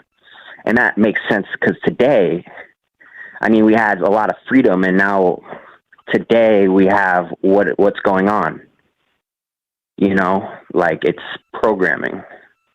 You see it in everywhere, like arcades, video games, just on the internet. It's all by design. Okay, meaning what though? So if the it's by guy design, asked, like, what is the guy asked, like, what would they think if an Egyptian pharaoh found today technology or found us today? I think they would, like I said the other day, they would be like an ant that found honey. They would be amazed that you don't have to have a giant, like you don't have to, you can just program from magic or whatever, you know? Exactly, and that's what we're talking about. So do you think it's possible though? So that's the question here. As Derek said, I think it's definitely possible. Okay, so that there is some sort of cheat code. I mean, that they anything's achieved possible through preserving their body in perpetuity through this mummification process, and then the incantations, the ritual of the Egyptian Book of the Dead may be a way to waylay the spirit for just a moment, just long enough. And we're talking about a few thousand years in the blink of eternity, or in terms of eternity, it's the blink of an eye, right? It's almost no time whatsoever in terms of humanity and in terms of evolution and in terms of all the things that change on the earth. It's no time. So is that possible? I think that's the craziest part here. That maybe I picture it as like a roller coaster, like a super hot, super cold, and maybe that's why it's a desert where the Egyptians are, because they just harnessed so much of it that it just fried. Thank you for whatever it is, it just fries. Thank you for not cursing. That's just, yeah. I caught that. So it fried what? Like fried the way out, the way in. It fried the process. What do you think happened here? Maybe. Well, there's no trees. I mean, I wouldn't really. That's just a theory I came up with at one time. Gotcha. But that's fair enough. That's what we're here doing, man. We're kicking theories around like a soccer ball, having a good time. So it's all good. We call that drinking the maybe juice, and it's totally cool. Okay, so if this is the case, and maybe these guys were able to somehow suspend themselves, the comment made by Robert there is, what if the maybe juice thought of the night? And I like this. Is it possible that maybe some of these pharaohs got up and walked out? Let's say, who knows? Recently, semi-recently, they just opened the door and walked out of there because they were able to maybe reunite with that soul? Or do you think it's deeper than that, meaning that they're waiting for our technology to be able to bring them back, and then that's when this union may happen? What do you think about that? That's what I would think. I would think it's either they're waiting or like it opened because like they had no choice because of the connection. Just the mass connection of everyone, just they had to, otherwise someone else would. It's kind of like combat. I mean, we militarized the planet. It's like a space race, basically. A spiritual space race. I love it. I love it. Yeah. Good stuff. What else? What other thoughts do you have on the Egyptian Book of the Dead and this whole funerary process? Anything else you got?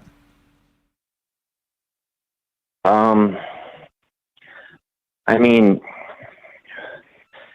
I like one time one time when I was writing really deep into my experience, I had like a urge to write, or I buried it in the ground and like all this stuff,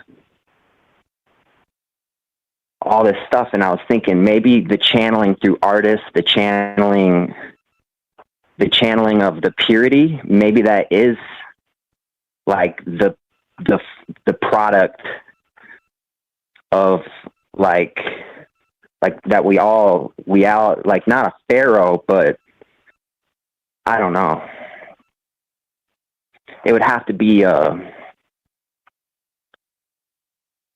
it couldn't be a single, I don't know, maybe it could be a single person.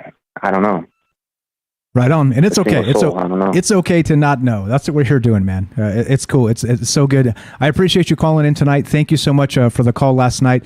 We're glad to have you as part of this crew. Love your thoughts. Appreciate it so much, my man.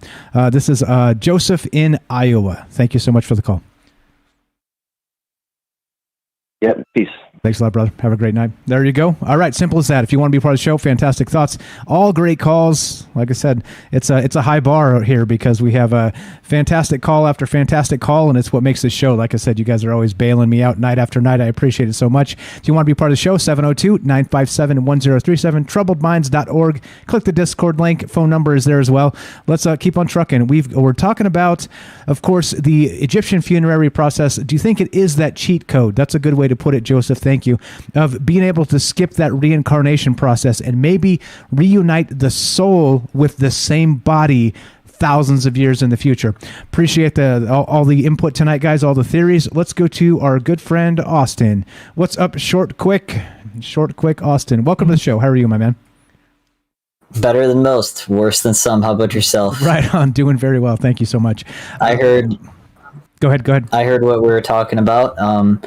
I was really fascinated with the title. When I seen that, I was like, oh, I got to chime in. You know, you're always coming up with awesome topics, but I know you hate it when people put you up too much because you're on a battle with yourself right now. You know, mastering your radio skills. All good. We're doing it together, brother. All good. I appreciate you being part of this. So what are your thoughts? Yeah. What are your thoughts on this topic then? Do you think it is that cheat code as Joseph described, and it maybe is some sort of ancient thing to where it was done so long ago, like deep magic from the dawn of time, as C.S. Lewis said, to maybe be able to bring all of this back 5,000 years in the future and bring back those pharaonic bloodlines? What do you think about that? Well, as easily as I could be wrong, I'm going to have to go ahead and put my chips in on this one and say yes. All right. Yes. Ancient astronaut theorists say yes. Right, yeah. I looked into this and I was like, wow, I know this is like almost seems off topic, but Jim Morrison, you know, the Doors, he like had some songs about this actually, about he was like, and they built the pyramids in honor of their escaping. And it just made me think deeper about this. And then when I seen the Egyptian Book of the Dead, I'm like, holy crap. And then it reminded me of the Wheel of Dalai Lama or Vava Chakra. Yeah, Vava Chakra, the Wheel of Vava Chakra. So it's like this incarnation wheel. And supposedly the only time you can break the cycle is when you're in the human form. And that's like your opportunity to shine. That's like the most luckiest thing to incarnate into. Out of all the things, like they got the Hungry Ghost realm, the which is based, you know, you would imagine what that would be like, and then they got demigod realm, which would be like a really rich person, I guess, and or maybe a king of somewhere, you know, something like that.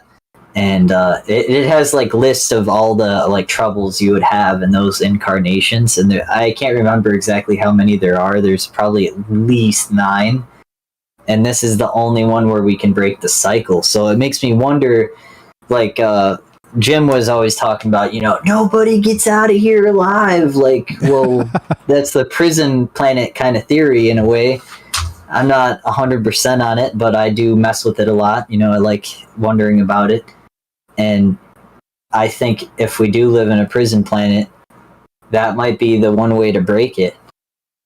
You know, maybe they studied it. Maybe they're obsessed. You know, they understood the incarnation cycle so much. They're obsessed.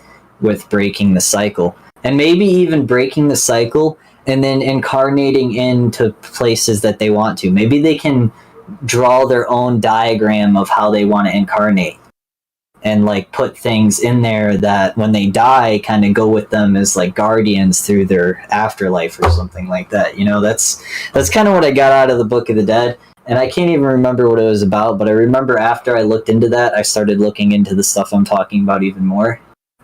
Yeah, it seems like, again, right, if you go back to ancient times, like people like to crap on the old style, right? But it seems like they were ahead of us in a lot of ways. So if this is literally could be a real thing and they're able to skip in line in that the recycling incarnation process as you just described, then they were way ahead of us, like light years ahead of us. And well, who knows? As again, drinking the maybe juice and doing our thing. We got like I seen your cup. Yeah, heck yeah. We got like a minute and a half left. So what are your final thoughts on this? You're welcome to stay after we wrap up too if you want to. Just help me wind down this radio segment and final thought for a minute and a half, and you're welcome to stay after that if you want. Yeah, I found Jim Morrison was obsessed with this. Nikola Tesla was obsessed with this. I also heard of another guy that supposedly was super crazy that figured out the same technology as the pyramids. And someone's probably thinking of a name while they're listening to me. Someone just told me about it, and I can't remember what it was. I told them about the show, though. If they got the name, please put it in the comments, because I cannot remember this name for the life of me. But he was like obsessed with this one girl, and their parents wouldn't approve because she was like 16 or something, and he was like some age, and he was like they just didn't have a relationship because it was like that time. I don't know what time the year it was or whatever. And so he built something in like honor of her, and he figured out. Oh, you know what I'm talking about already. Yeah, it's in Florida. It's called the Limestone Castle, something. The Coral Castle. Yes, sir. That's exactly what it is. The Coral Castle. Yes. Go ahead. Yeah, float, and kids said that they seen those like limestones floating like hot air balloons, and I just started cracking up. I'm like, oh my god, if that dude actually did that. Yeah, check out the Coral Castle. Just Google it, the Coral Castle, guys. You'll find out exactly what he's talking about. All right, we got to go. Final thought here. Mic drop. All right, perfect. Coral Castle, mic drop. Thank you. You want to hang out afterward? You tell me. Yeah, I got time. I got all good time. I'll be chill. I'll be good this time. I'm gonna kick you to the caller queue, and I'll bring you back in just a minute. Appreciate it, Austin. Everybody follow Austin. He's got a YouTube channel called Short Quick. I'll have the links down below. Remind me, because I forgot again. And we'll see. Appreciate it, brother. All right. So as we wrap this up, that's what we're talking about. Is all of this something plausible? Something drinking the maybe juice, doing our troubled minds thing, and hanging out with great friends and amazingly smart people. And that's what this show's about. Like I said, Ash just sent me a message. He's all, "Wow, man, so many callers. What's going on?" And I said, every one of them's 3 times as smart as me. Isn't this insane? And here we are. An embarrassment of riches. And like I always say, our secret weapon is you. Thank you so much for being part of this. Thanks for hanging out with us, spending all the time, being enthusiastic about the conversations. It means a lot to me. I love this stuff. I hope you love this stuff. And we're going to keep on doing it. So the bad news is tonight we're done. The good news is, God willing, we've got Monday. Well, that's what's going on. So if you love the show, please spread the word. And if you're listening to us on the Fringe FM, stay tuned for Joe Roop Lighting the Void. If you're listening to us on any other platform, stay tuned for a third hour of Troubled Minds. And as we finish, be sure, be strong, be true. Thank you for listening. From our Troubled Minds to yours, have a great night.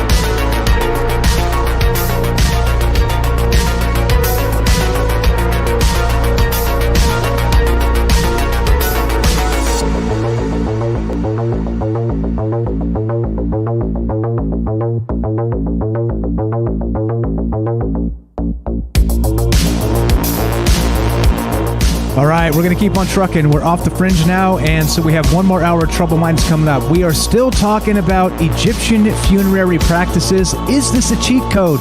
Does this allow bypassing the spiritual incarnation cycle? You tell me. Love to hear your thoughts on this if you want to be part of the show. We're going to keep on going as long as you're interested. 702-957-1037. That's 702-957-1037. I'm Michael Strange. This is Troubled Minds. 2-minute break. 2-minute break. And we'll be back to talk about more of this and consider all the possibilities. Don't go anywhere. Be right back.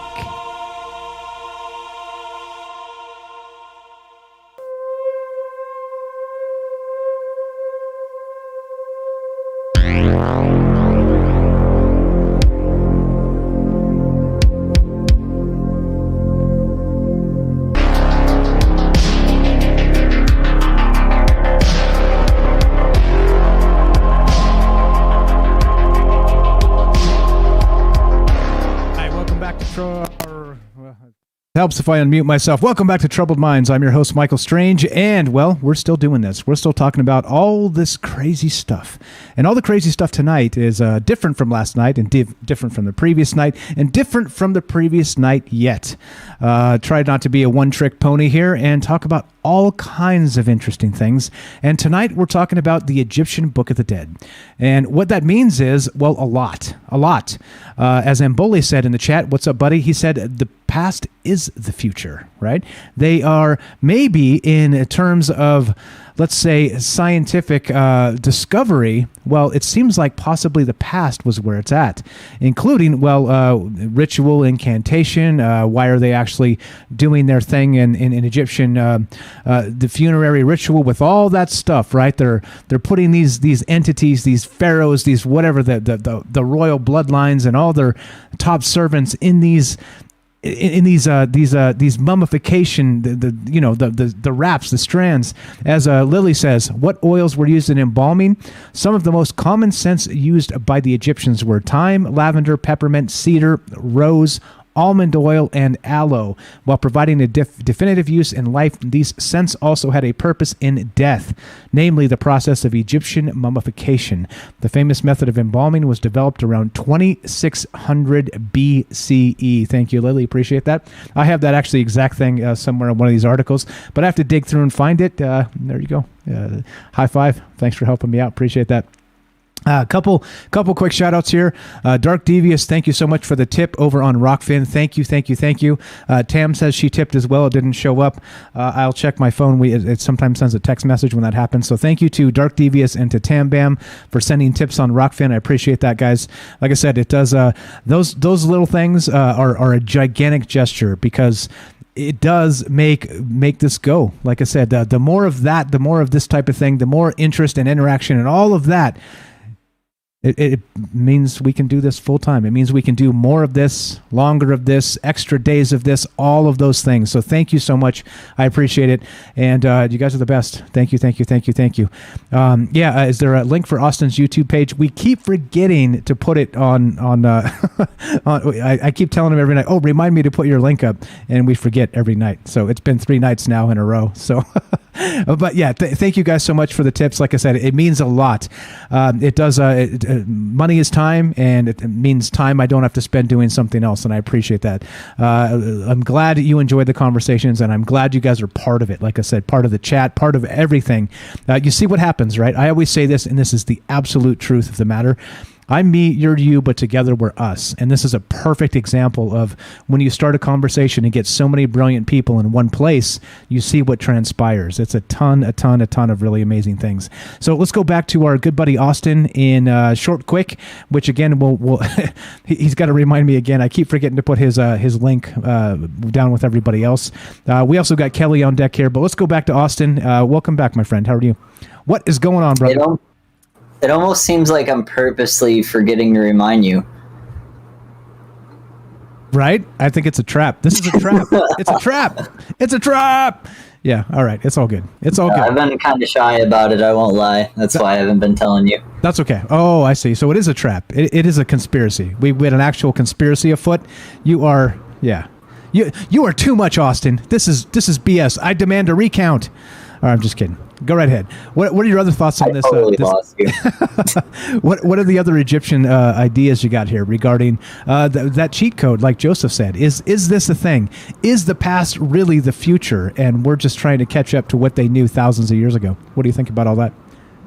Oh, personally, I'm gonna have to risk being wrong again and put my chips on that we've been really advanced many times in the past, and we keep like wiping out over things. Like maybe we were living with more extravagant beings that were more genetically mutated. Maybe the hieroglyphics, like I'm seeing in the General of the Troubled Minds Discord, I'm seeing some of these. They got bird heads, dog hybrid things. Well, they're coming out with this kind of stuff now, like pretty public too. Before it was like a conspiracy theory, you know, when you see a pig dog thing, like fish washed up dead on the shore or whatever. But I think those times are here again. I think they're coming, and I don't know what we're gonna get into. I think going all AI and stuff, we might actually like incarnate beings that live in those frequencies that maybe some people think will give them power because they want to live forever, but then they end up doing the same thing maybe they did many times before in the cycles of this planet, and maybe even others, you know? Yeah, it could like be. Just recycle. Yeah, exactly. Well, so recycling, it seems so crude to use that term, right? Because you see, like, think about recycle, and you got like the recycle symbols, and you throw the nasty pizza box in the box. You know what I'm saying? But it seems nasty to kind of put it in terms of that. But recycling souls, right? If that's what's going on here, and they did develop some way to use that cheat code where they could come back and reunite flesh and spirit in the one entity, man. That would be literally immortality. That would be immortality, right? Like, it's just, even if like you can outweight history. They just put you in the sarcophagus, they seal you up, right? They make sure that you're going to last in perpetuity, and then, well, when the technology comes around, bam, they can bring you back. You're back. You're back. You're back. Yeah. So interestingly enough, maybe that's what's going on here. What's up, Alex? What's up? Got a quick shout out here. Alex on YouTube says, "Holy shit! I finally caught a show live." What's up, bro? Welcome to the show. Welcome to the show. All right. What else you got? Give me 30 seconds, Austin. Go ahead. You got a 30-second monologue. I'm going to step away for just a sec. I'm going to go grab my phone because we got some folks tipping on Rockfin that says it's not showing up, but it sends me a text message. So I'm going to step away 30 seconds. Keep talking about this. I'll be right back. I'm going to mix up a cocktail of maybe juice while you're gone. Roll it, bro. Be right back. All right. So we got the pyramids. There's way more pyramids than the ones in Egypt. There's this archaeologist on a different channel. I don't know if I should talk about it, but I should just say the archaeologist. What's his name? He's in Bosnia currently. There's a pyramid. Apparently, a lot of pyramids are earth pyramids, and people overlook them. There's ways to measure for them. They all have a lot of similarities. But this guy thinks that the Bosnian pyramid is way cooler than the Egyptian one. And I didn't even know there was one in Bosnia. It's kind of like right under a mountain. It's like, he explained how he determined it was a pyramid. It's got caves just like pyramid. It's just made out of mud bricks. But there's mounds all over Ohio. And he was somehow connecting those with them. I think all of this has to do with studying energy and vibration. Tesla was into studying that, and he was also obsessed with the pyramids. And I don't think it was just the Egyptian ones. That they're all over the world, and they're aligned. A lot of them are on the 30-degree parallel of the planet. And what else do I got? You're good. I'm right here. I'm with you. Oh, cool. I'm with I you. needed you. I got you. I've been here listening. I just have to go grab my phone. So just real quick, hate to interrupt you there. You on to get some good stuff, but yeah. So we do have tips coming through. Appreciate it so much, guys. On Rockfin, we have Dark Devious, Tam Bam sent 2. Both of those went through, Tam Bam. So please stop smashing the tip button. You're amazing. They did go through, and one from Robert. So thank you so much to all of you folks. Appreciate it. Like I said, all that stuff helps, and yeah, I'm honored. I'm blessed. Thank you for enjoying what we do and being part of this community. So what else you got? What else you got, Austin? We got Kelly on deck, and we also got Matt on the phone. So if you want to hang out, you're welcome to hang. But let's wrap up your thoughts, and then we'll get back to this later. I'll just throw the archaeologist's name and do a mic drop. Bosnian pyramid decoded advanced technology, 34,000 years old. Dr. Sam Askamit. Oh my God, I'm never going to say his name right. I put it in the general. It's like a Bosnian name, and I know it sounds so cool when you say it right, but I'm not going to say it right. So, all right, mic drop. Gotcha. Perfect. You're the best. Appreciate it. Do check out Austin's channel. Short, quick. We'll have a link up as soon as he's comfortable. And thank you very much, brother. Thank you. Let's go to Kelly. You there? Let's go to Kelly real quick, and then we'll do Matt as well. And what's going on, brother? How are you?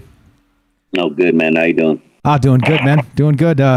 These types of conversations make my world go around.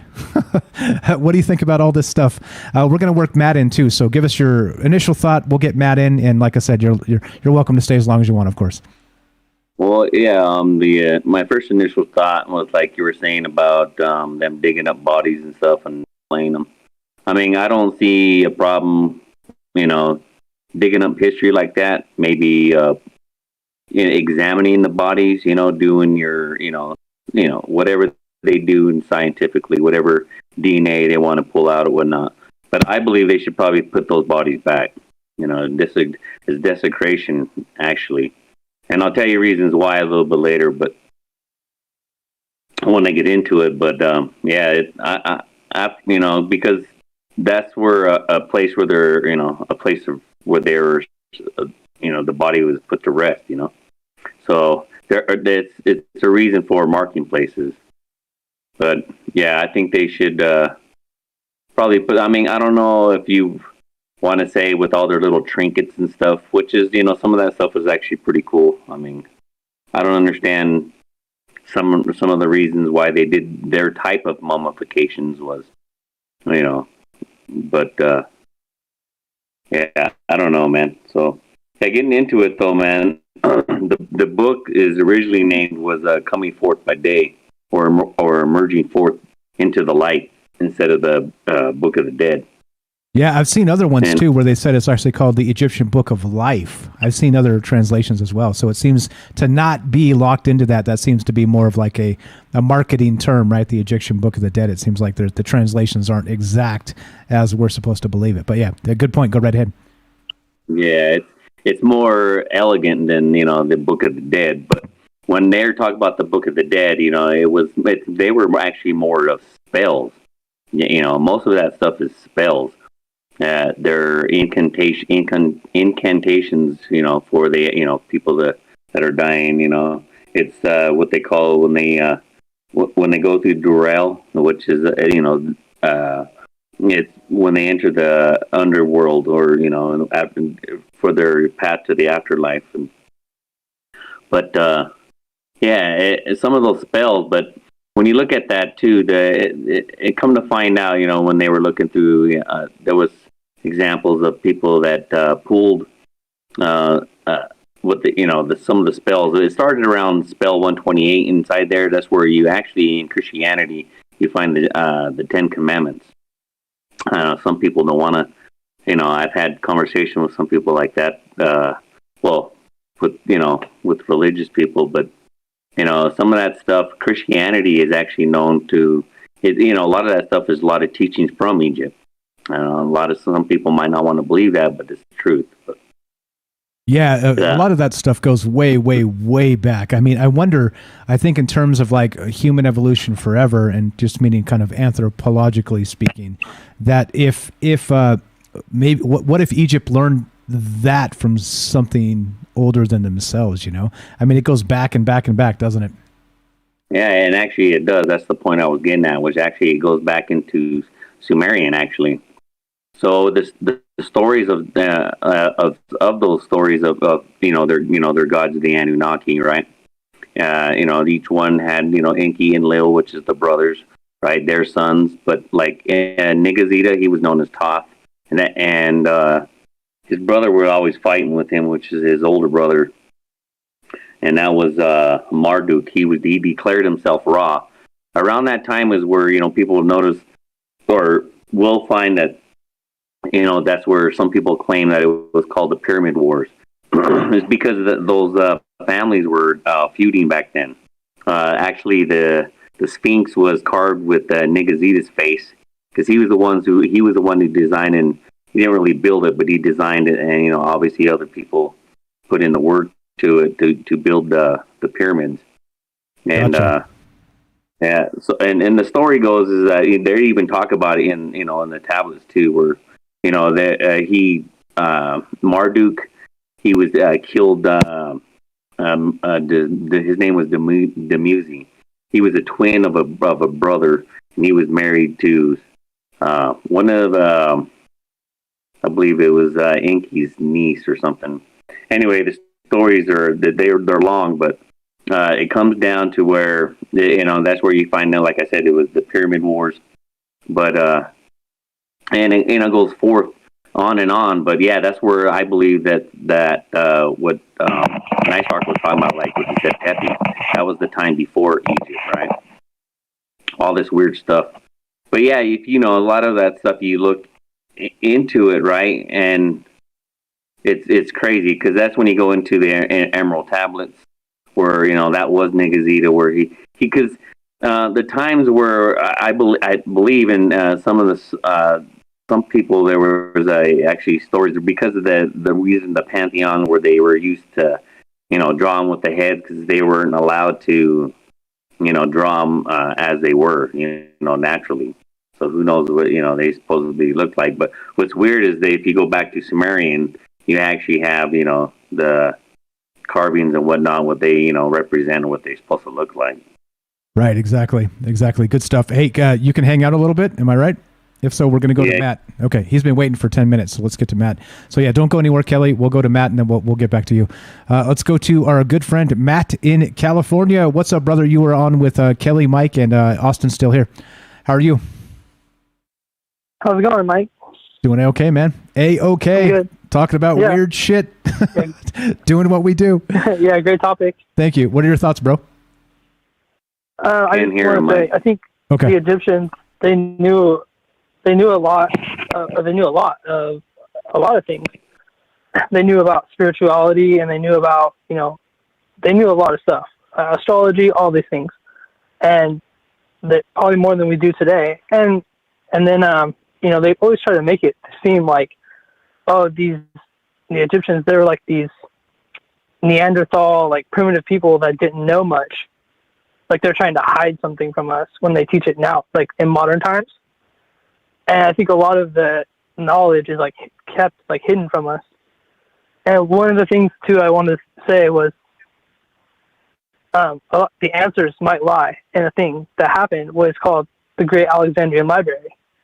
And at the Great Alexandrian Library, I think they speculate, they don't know, they're speculating, they have these scrolls there, these Egyptian scrolls, the papyrus scrolls, with knowledge on them. And they say there's anywhere between 50,000 and 70,000 scrolls that were there that were, they were burned, they were lost. And they were like one of a kind, information that was on these scrolls. So yeah, everybody kind of shed a little tear because that was so much knowledge that we lost right there. And I think maybe the answers, to the questions we're asking might have been in that. And we just lost them forever. They're gone. Which seems wild, right? Because of course it would be. You're talking about. You corrected me last night. It was about 350 A.D. is when the Library of Alexandria burned down. No, it's okay. I just looked it up. It's how we learn. You looked it up. It's cool. It's cool. It's hard. It's hard for me to lock the entirety of history in my brain at one time. You know what I mean?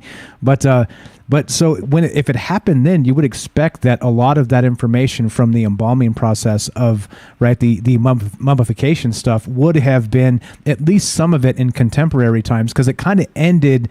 I think about, they say like the mummification stuff in Egyptian culture, at least the New Kingdom and all the rest of that, around, I think it was like 200 AD, as they said, when it stopped.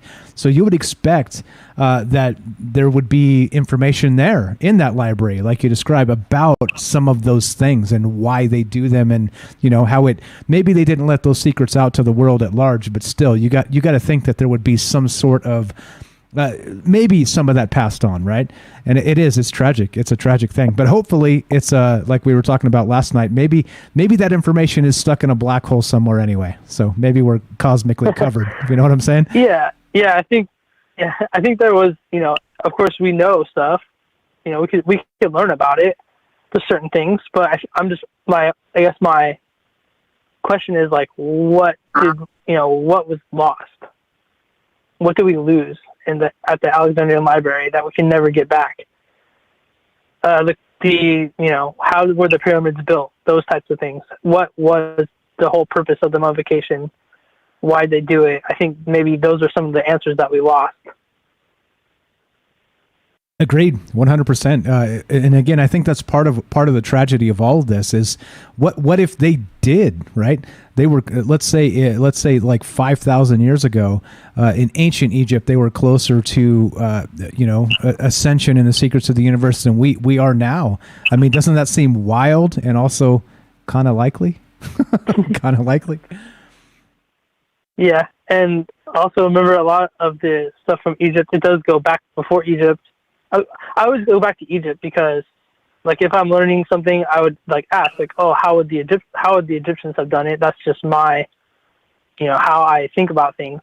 But before that was Atlantis, and Kelly was talking about Samaria and some of the places before that. They were doing that stuff too.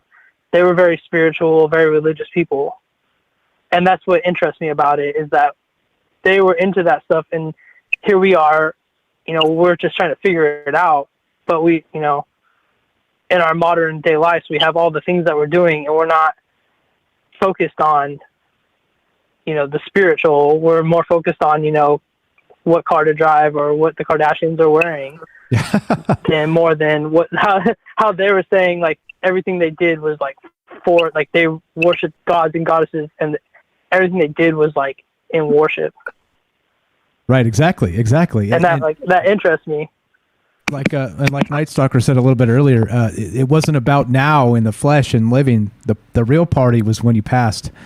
That's Mm-hmm. They took it that seriously. Yeah, amazing stuff, man. What else you got, my friend? Just quick. So I never read the Book of the Dead all the way, but I do have some books that it talks about each Egyptian god or goddess, and it has quotes or script, parts of the Book of the Dead, and Kelly's right. They are it is like poems, or I say incantations. It's not like a word. It's it is like poems, hailing to the gods, or asking the god for what you're asking for. And some of the books I have, there's prosperity spells, there's healing spells, and that's why I'm interested in it, because this is all good stuff. If you want to learn, prosperity and healing, they were talking about it too way back then. And exactly. The fact they worship multiple gods, that always intrigued me too. Good stuff. And so I think, like I said, I never read the Book of the Dead, but I've read the Emerald Tablets of Thoth, and that book, if you can get into it, if you're into this stuff, and you can get into that book, it teaches you a lot of really crazy things about just life in general, and just how to be a good person. It's all about healing, and it's all about good stuff. How to become a good person and live in the light and all that. So I think we just need to study this stuff more and keep questioning it and try to figure it out. I'm going to end with that. Amen, bro. I have a link actually. I have a link here if you want to read it. I'll read part of the hymn so we can explain exactly what you're talking about. But sorry, go ahead. I've got a link to this if you want to read it. I just think, yeah, the Egyptians, they knew some stuff. I'll just put it that way. And if we're ever able to, they knew their stuff, you know. And I think a lot of that information has been suppressed or taken away from us on purpose because they don't want us to know like what they knew. They might have known like the actual answers, like the secrets to life and things that, you know. And like I said, we lost all that information, and now here we are, just kind of trying to get back to that. Amen. Amen, brother. Amen. Great stuff as always. You were the best. Matt in California. Appreciate the call. Thanks, Mike. Good night. Thanks, bro. Look, like I said, I'm not even kidding. I'm not even kidding when I say every single person that calls on this show is 3 times smarter than me. Great stuff, Matt. That's what I'm talking about. That's why we get together and look. The parts, all right. The parts together are greater than the sum of the whole, or something like that. I probably botched that. Kelly, thoughts on that, my brother? Yeah, I mean, he was right on a lot of those the points, but there was one thing I wanted to bring up too was when we were talking about a couple other shows, when we were talking about like there was a worldwide civilization and stuff, right? This is another point to that actually, when we talk about mummification, right? So Egyptian, yeah, they did it, and they did it in a very different, actually a different way than most people did. But it was the same type where, you know, body wraps and everything else. But who else did it was actually found in South America, right? And their mummification was starting around 7,000 to 5,000 BC. And it was over in Chile. And they were called Chinchorro mummies, but it was the Chinchorro tribes, which was actually, so that would be about 2,000 years before Egypt was even doing that. So that was pretty interesting where, like we were talking earlier too, like they found that bowl that had like Sumerian text, like kind of like pretext and everything. It was, you know, it's on the inside of it. That was found in Bolivia, you know, the whole reed boats and stuff like we were talking at that time. But yeah, that's pretty interesting where, you know, again, like South America and the whole Middle East connection. Yeah, I can't remember the name of that bowl. It's trying to come into my mind, but it's okay. Called the Fuente Bowl. What's it called? The Fuente Magna Bowl. Oh yes. Okay, I'll pull that up and put it on the screen. Yeah, we were talking about this not too long ago, and so you're suggesting that actually this isn't even the Egyptians. They took it from somebody else, right? Yeah. Well, and that's where I bring in with like the Sumerian, you know, the whole thing with that. You know, not to always come back to that, but it always seems to go back to that. You know, I mean, everything that or an advanced civilization, you know, that somebody that had, and I'm not going to say that it was always like, you know, they got around on boats. I'm talking like with you know, flying spacecraft, or you know what I mean, what we call UFOs and stuff. You know, because everybody talks about, you know, their gods or whatnot coming down from the sky. You know what I mean? So it's, for me, I believe that's what it is. You know, that and you know, making some of those connections like that it's just incredible. You know, for instance, like that mummifications. You know, it's just the way that, you know, the type of buildings they did. You know, you find the same type stuff, or like the knobs that were on these giant boulders, or, you know, these giant bricks that were like, you know, laser cut, you know, that was over down in like, you know, in that area, Peru, Chile, Bolivia, stuff like that, you know. And then you'll find that the same type in Egypt, you know. And these texts, you know, they're just people that are just deciphering them. And it's not just Zachariah Stinson. There's other people that have gotten books, you know, they're writing what these things were. You know, and for example, I give you like, you know, the one that they was talking about with, you know, the original book of, you know, creation of mankind, the deluge, stuff like that, was the 7 tablets of creation. You know, and that was found in the city of Nineveh in modern, you know, which is Iraq, northern Iraq. You know, all that stuff throughout Turkey, Iraq, all the way down into Egypt. You know, and then in this valley, which is, you know, going down in through all the way down into India. I'm with you. Oh yeah, I just could keep going on. It's just I'm just saying, just the connections are all throughout that. The gods, the pantheons, everything. It's all. But for me, to get back to the show, the point of it was the reason why. And again, going back to that one, they talk about the Sumerians. The Anunnaki. They could not the Sumerians, but the Anunnaki. They can bring their people back to life.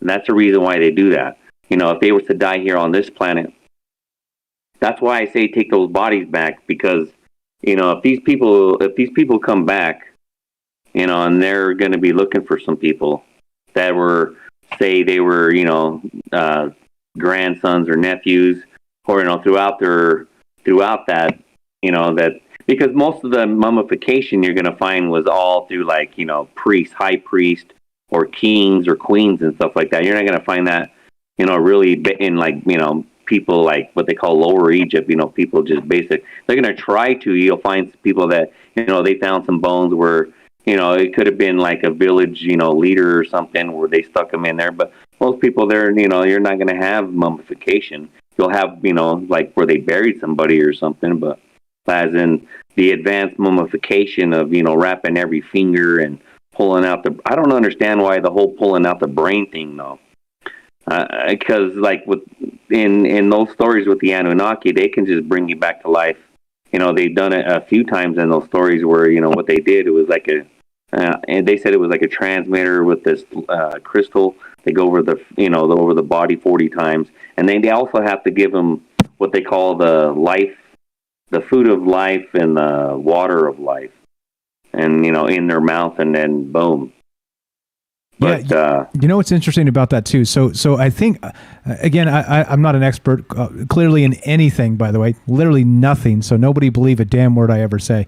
Just it's always food for thought. But I think the reason why they pulled out the organs is because they were like vessels that held so much water. And so if they left them in, it would actually decay the body. You know what I mean? So the point is to get as much moisture out as possible. So I think that's why they did that. I don't think it was like to decouple like the body from the organs intentionally. There may have been a religious purpose, but I think just kind of speaking in terms of preserving the thing for as long as possible, you'd had to pull all the water out, and like the kidneys and the liver and the brain is just all just chock full of water. And if they left it, the mummification process wouldn't stick. I think that's probably what happened as a result of when they, kind of trial and error as they tried to do this way back in the day. Just one man's thought. I don't know, but it seems to make sense to me. Definitely. Go ahead. Well, now that you're saying that, I remember that, I know the heart was actually, they had to weigh their heart for... against a feather. World II. Well, who was his name? For Anubis. It was Anubis, right? I think it was Anubis. Yeah. It was like they weighed it, but I know that there was other particular reasons, but that's the interesting part. Okay, so back to the other, these other cultures that do mummification too. Japan, they did the same thing, But the Egyptians were just, some of that shit was like artwork too, man. Some of the ones you've seen, some of the raps were like over the man's face or the human, or whoever it was, man or female. It was, the wrapping. It was like a diagonal. Man, the pattern on that shit was. It was like they wove that shit on his face. That's the incredible part about and every little part. But yeah, for me, in that sense, if I look at in that Sumerian, in the Sumerian text, that would be the reason. So if these, like, again, going back to where, they're pulling out all these, these kings or whatever, and some of them they already known that, I think it was even King Tut and his family, his dad, you had the elongated skulls too. They were actually represented with the elongated skulls. The sisters especially too, because they even got x-rays with them too. Their heads were elongated. But again, with that though, so for me, that to me, and when I look at too with the whole, from the skulls in Peru, and then the second ones were the most that they find is between the Black Sea and the Caspian Sea, right? That's the connection that, they're finding there, because a lot of, the DNA that Robert, what's his name, Forster, Mr. Robert Forster, I think it is Robert Forster, yeah.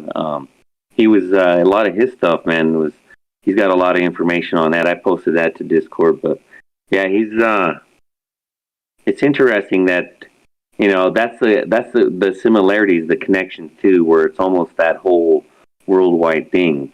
And if I'm looking at that type of shit, man, I don't think that's human at all. And, if you're going to go biblical, and, with wording and everything, Genesis, making an our image, then you have the Anunnaki. Then you even have, like, even in the Egyptian pantheon, where they were showing that they were creating man, and there looks like a little guy sitting on a wheel. They're just spinning with mud and stuff. And it's all the same. That's what I'm saying. The stories just keep going back. So I just follow it back to the oldest, and that's where it always seems to lead. Yeah, right. Funny that. So do you agree that it seems like we got a lot of catching up to do for all the science and all the things that we know now? It still seems like we kind of don't know jack shit compared to the 10,000 years ago. Yeah, I mean, that's almost a gimme too. With all the stuff that that's being left behind.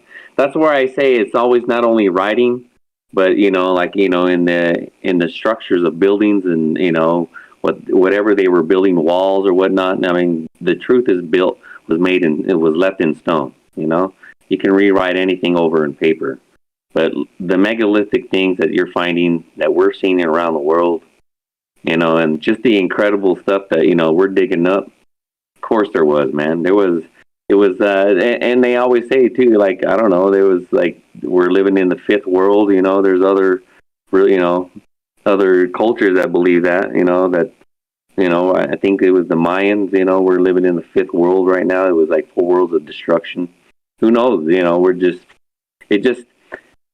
It's always that saying too, man. There's nothing new under the sun, and it could be that pattern, like from what we were talking last night, where, that we're just how life is being splashed about throughout the universe. And, all that knowledge is being sucked into black holes, and, it's nothing new under the sun. It's just, you're just another culture just relearning it. Exactly. Just nothing new under the sun. I like that. And it seems kind of true. The more we look into this stuff, it's been going on. A lot of this stuff been going on for a very, very long time. And you kind of wonder too, like you said, you trace it back to the earliest. And so at some point, the earliest, the trail runs cold. So it doesn't necessarily mean that the earliest is what we find. It's just, well, that's how far back we can trace. So yeah, like it's a little bit actually inspiring, right? That's the word, probably, when you go back so far that a lot of this stuff may have actually been locked in so many years ago. 10,000 years is kind of that, ice age sort of, right? From then to now, the flood, all that stuff. But what about like the civilizations prior to all that, man? Like, I'll bet you, like you're saying, like this goes back a very, very long way. And here we are, just kind of fumbling on rediscovering a bunch of these things, and I think it is inspiring. Good stuff. It is. That's why archaeology and stuff like that it intrigues me a lot, because people think that you're going to just find like I don't know, here you find some a sword maybe from ancient time a little bit, right? But you go back older, Flintstone rocks or whatever, but then you find these megalithic, incredible carved, right? No mistakes any fucking where on this thing.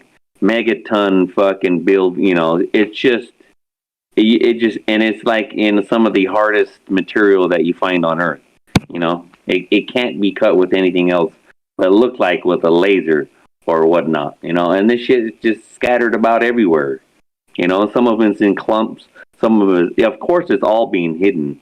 It's either being buried. It's been buried throughout time, where some people would think that it's got like it's a bad omen there. We should probably bury it. That type of attitude, or just hiding history itself. Maybe they don't want us to find that stuff. But it just takes time, man. And for right now, I think what everybody's into this archaeology and the boom that's going on, and I follow a lot of different pages as well, where some megalithic sites where, I mean, that and I've watched almost every Ancient Aliens, and some of these ones that I have never even seen, and it's incredible.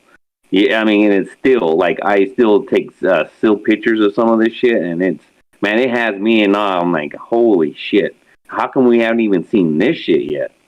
Let alone seeing what the amazing stuff that examples of ancient aliens. What I like about that is not only their theory, but like the history of the planet that that you've never even got to see, that's been hidden, that's never even been talked about. You've never, and it's because of that is why people now are even having an eye opening of what kind of ancient history or hidden technology that's been hidden from us for thousands of years, and it's still going on. But I think the veil is, it's finally lifting. Yeah, people are waking up, man. That is for damn sure, and it's a good thing. It's a good thing, Like I said, it's all of this crap they're feeding us. We know we're on the same page with this. There's no reason for us to hate so much. My God, it's like everything. Like I said, everything is so backwards. The media's like, oh, stop bullying people, and what does the media do? Constantly bullies people, right? If you don't follow their indoctrination process and the church of the media or the church of whatever the hell, the future, whatever the hell they're trying to call it, then you're the one that's bullied. It's all bullshit. It's all a bunch of garbage. And until you see it personally and understand what they're trying to do to you personally with all the brainwash, well, I'm sorry. Like, get with the program, because no, you don't have to hate people. It's not part of being human. It doesn't have to be. It's a part of being human, but it doesn't have to be. There are ways around this. You're the best, Kelly. We got Tam Bam on the line. You want to hang out? You're welcome to stay. Like I said, you always have the option, my friend. No, my brother, I think I got to go. I got to get up in the morning for work and stuff. So it was a good talk, man. Absolutely. I liked it. Absolutely. I appreciate all the info you always bring to us. You were the best. All right, my brother. You have a good night. Thanks, bro. You too. Say hi to Michelle for us. Let's go to Tam. Let's go to Tam. Tam Bam. Welcome to the show. Test 1, 2. We're talking about ancient Egypt. We're talking about the mummification process. We're talking about the cheat code to maybe the kind of skipping in line in the reincarnation cycle. And is this a thing? What's up, Tam? How you doing? Hi, how are you? Doing very well. Thank you very much for asking. What do you think? What is your... Okay, I'm going to talk. Go ahead. My opinion. Go. I'm going to talk about the same thing, but different. Okay. I came across this interesting little article which brought up a video which showed, how it goes off different tangents once you start researching.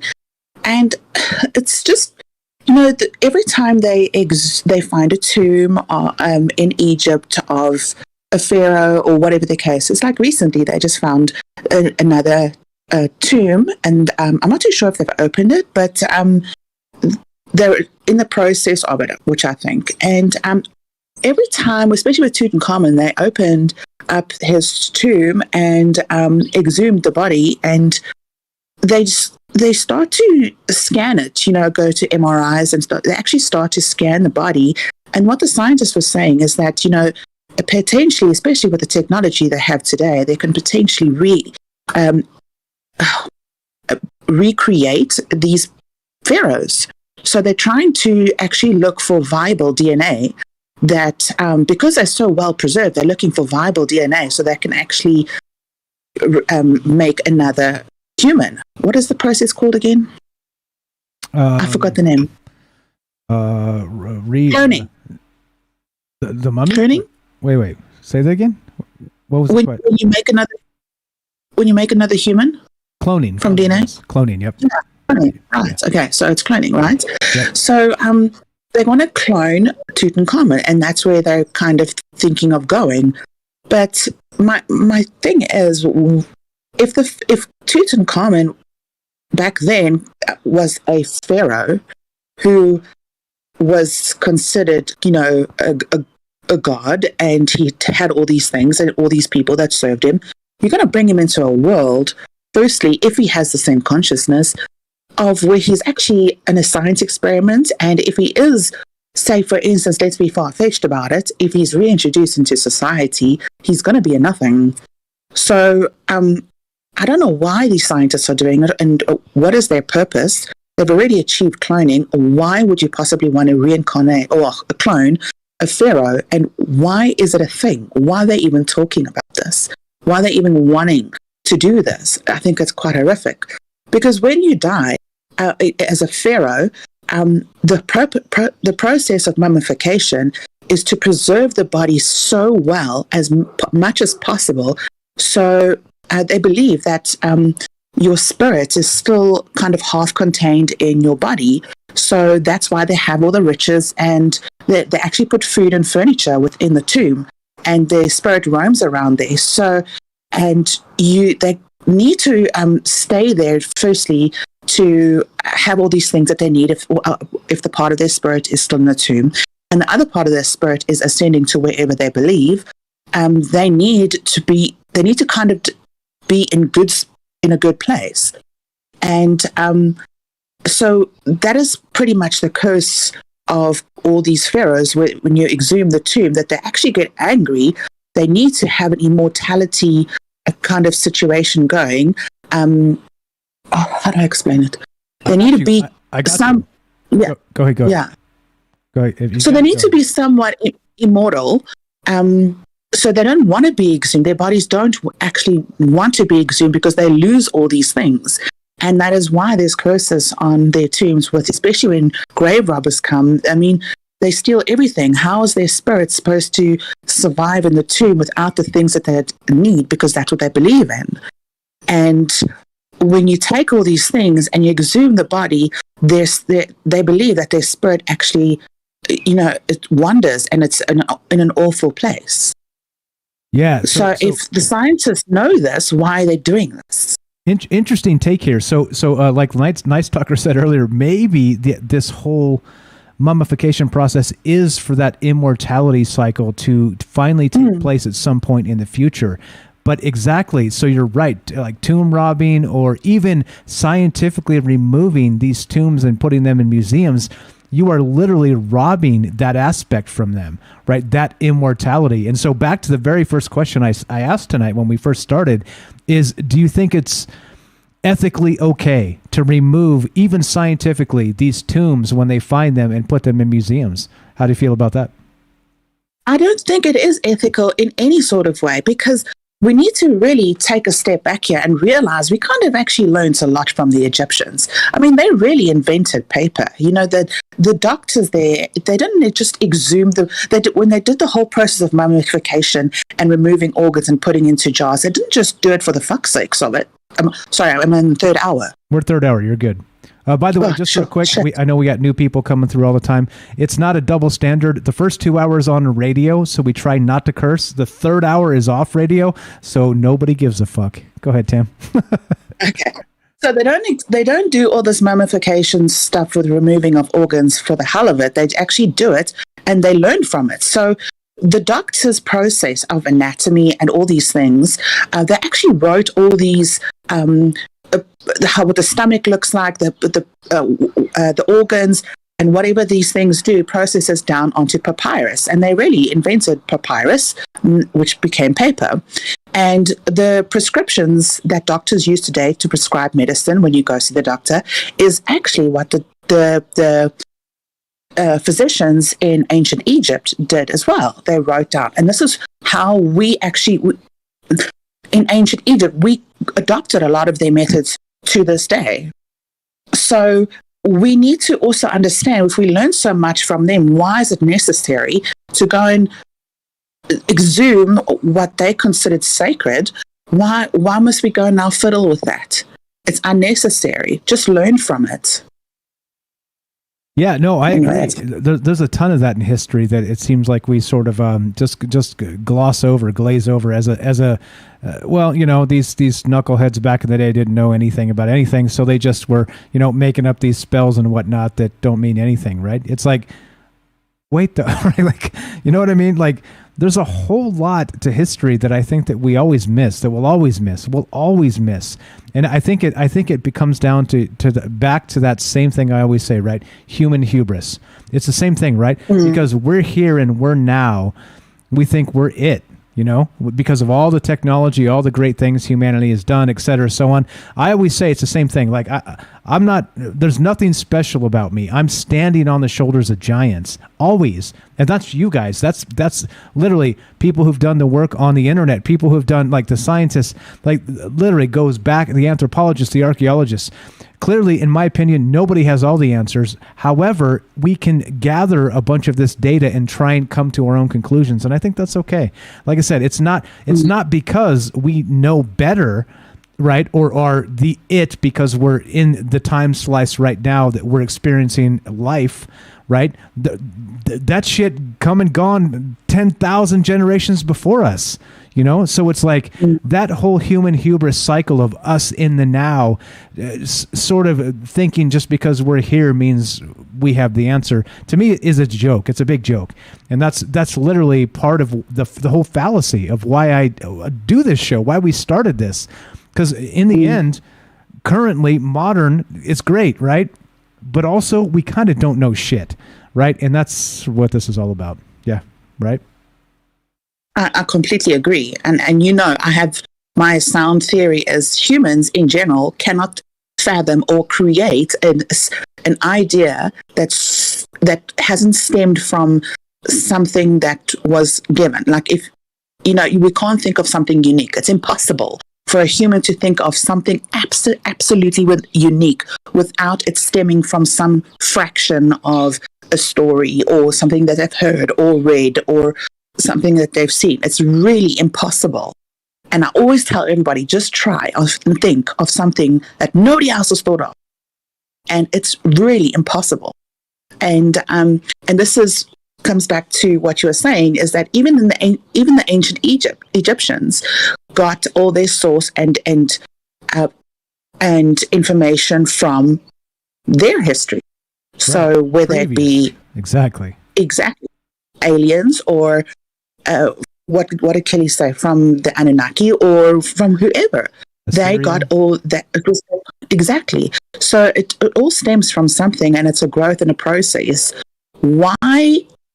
And I think they were further along than we are in specific things. Yes, we've got modern whatever, but they had something different, and it's more in depth and more spiritual than anything else. Because scientists these days don't understand it, doesn't give them the fucking right to fuck with it. Yeah, that is my opinion. Yeah, well, I mean, I think they have to. I think it's kind of the mandate of science to, you know, progress. But I think you're right. Like, in my opinion on all of that, I think that human hubris, the ego, right, is what gets in the way of all of it. That's part of the problem. We kind of can't respect nature and culture and anthropology as it is. And the funny part about all that anthropology, it's fine, it's great, right? They're doing their best to kind of put together the pieces of the world of the ancients, but also for the most part they're guessing on a ton of shit. And so it's like, well, so it's okay for them to guess, but it's not okay for us to guess. No, fuck off. That's what I mean, right? It's like there's no gatekeeper here to an open mind. Nobody can shut down an open mind, and that's it. And here we are doing our thing, talking about it. Tim, you were the best. What else you got? What else you got on this Egyptian mummification stuff? Any other thoughts? Well, I just want to say, well, like what you're talking about now. It's the same but different again. So something that also like really, really baffles me is carbon dating. I mean, I understand, the scientists are, they carbon date things and they say, oh, it came from like 300 million years ago. But where's the bar? How do you work that out? Like, for real, like what is the bar set that you can actually say 100 million years? Because as far as I can fathom, the scientists are going on only recent history. And we're talking about only a few hundred, maybe 1,000 years. How can they really, really say something is really a million years old? And it's all fictitious. No, well, not fictitious. Let's say it's all somewhat scientific calculations, and they can all, it's all theory. But unless you have a bar set and you've been there, you can't really say. So I feel that carbon dating is utter horseshit. Yeah, to be okay. honest. Okay, so I'm with you in that I'll say it's sloppy. So carbon dating itself with particular things and particular instances can be extremely accurate. However, right, they're basing it on like the decay rate of the carbon molecule. And so that's all is fine. But like you said, it's impossible in some cases to come up with an accurate result. And you'll see it, if you part of the problem is like most of the science that like the world digests is filtered through the media. And so they'll say, 30,000 years ago, this shit happened. But if you actually go read the scientific paper, they'll be like 30,000 years plus or minus 8,500 years. You know what I'm saying? They're basically saying, we kind of know, but we don't really know. It's like, it's the best guess we have based on the data we get. So I'm with you in that it's sloppy. It can be very sloppy, but it also can be very accurate. And so that's part of the problem. That's part of why we get together and talk about this stuff, because it isn't as simple as just because some asshole on Vice or whatever other kind of garbage net, The Guardian says this. It's media spin, right? It's not the actual science. Even the science will tell you, if you go read the direct paper itself, there's a range, right? There's a range of plus minus. There's a range of maybe. They're doing some maybe juice too, right? And again, especially the softer sciences like archaeology, anthropology, they're making shit up, okay? But it's okay, right? Because they're doing their best to make up their best guess. But that's fine. But still, it's still the best guess. It doesn't mean it's the truth. And so, yeah, here we are. Don't even get me started about that, because they're teaching kids this as fact, and not, we think. Well, exactly. And I think that's, you need a preface with all of that stuff. I think you need a preface with all of that stuff. Like, you kind of need to just say, hey, look, this is the best idea we have right now. But that, you're right. That's not the way it was taught. That's not the way, because of course it's all about a power structure, right? It's about the power of who's teaching the truth. And so if the truth is sloppy, then it's not the truth at all, is it? You see? Yeah, but this is the thing. Because Tutankhamun, they exhumed his body, that mummy, his mummy was 3,000 years old. And in his time, that was magical. It was spells and, they had physicians and all these things. That was 3,000 years ago. And scientists are saying all this other stuff happened 1,000,000 years ago. It just doesn't, I don't get it. If it's built on something, and the ancient Egyptians were so spiritual then, what happened before? And they got it from somewhere or something or some kind of influence. What was it? And they make it as if it's fact. This is where it started, this is how it went, and this is what we're going to teach. But it's not.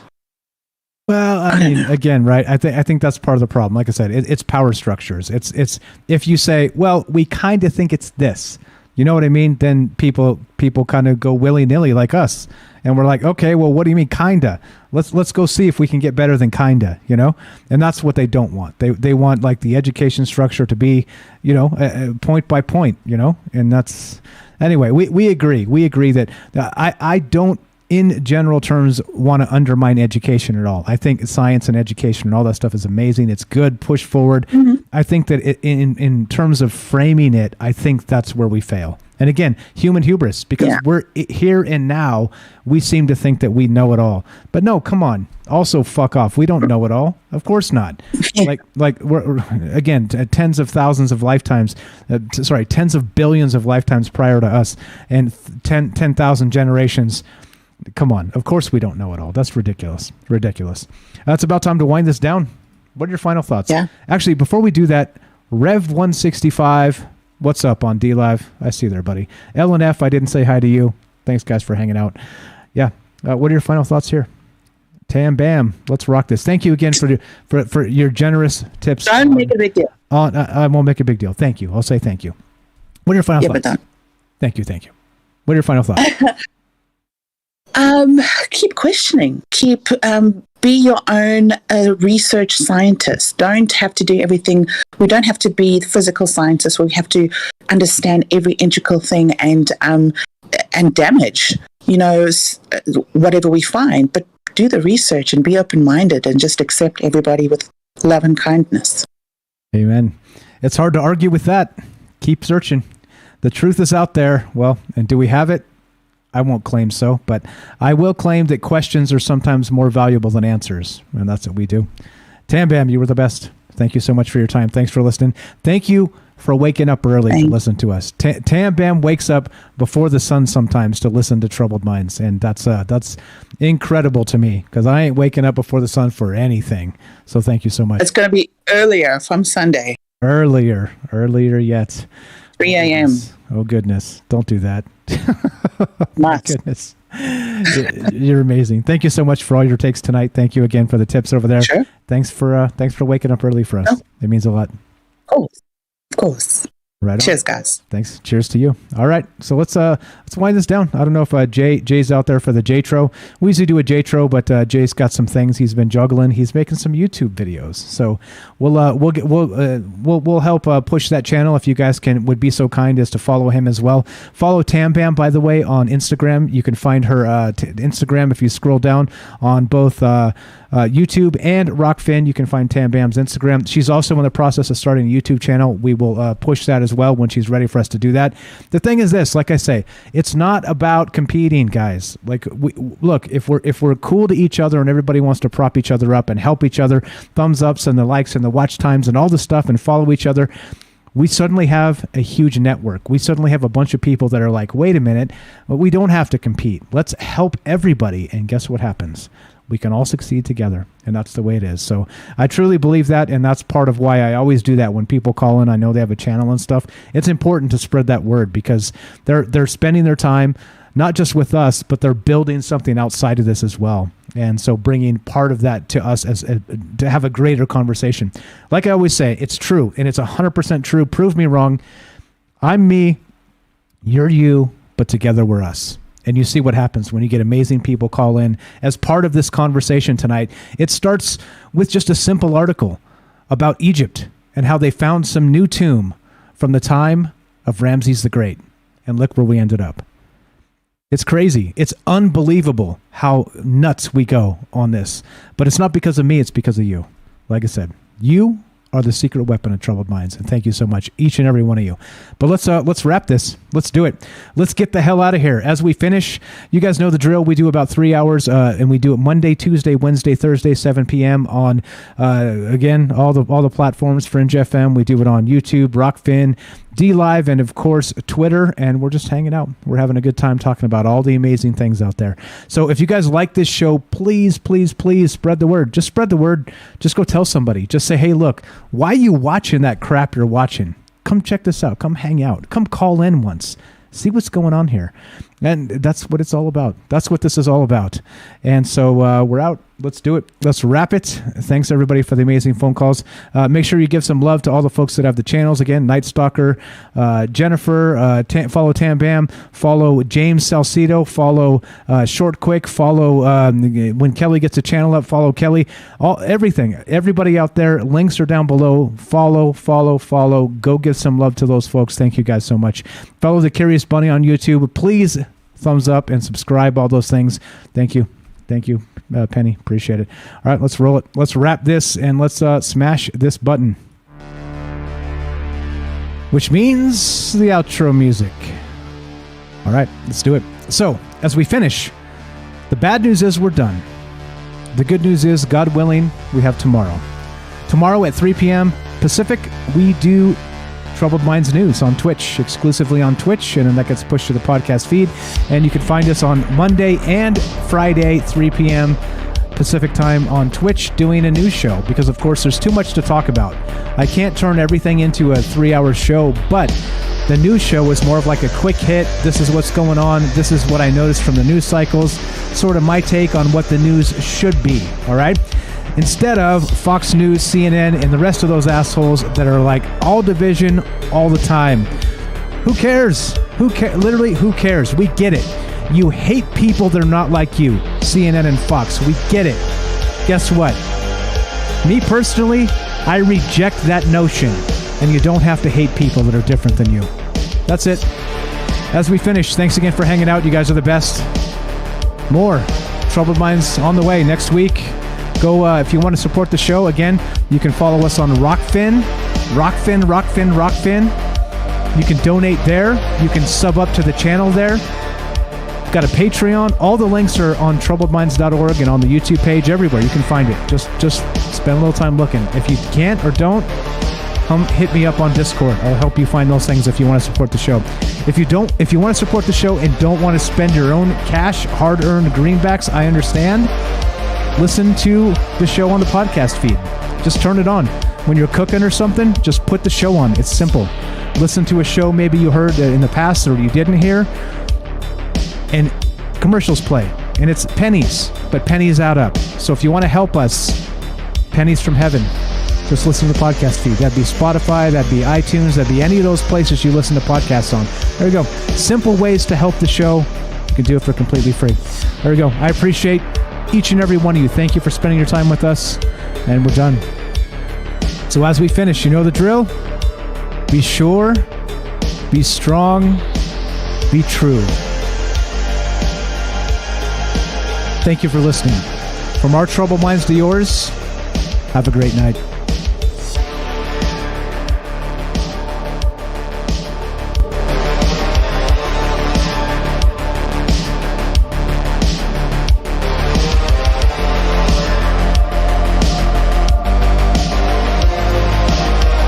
Is this thing still on?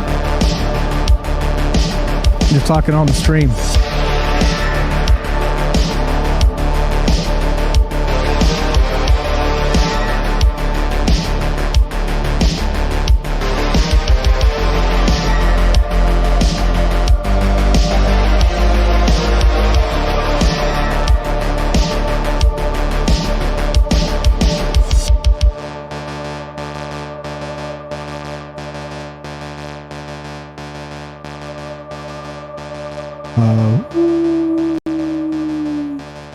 Have a great weekend, guys.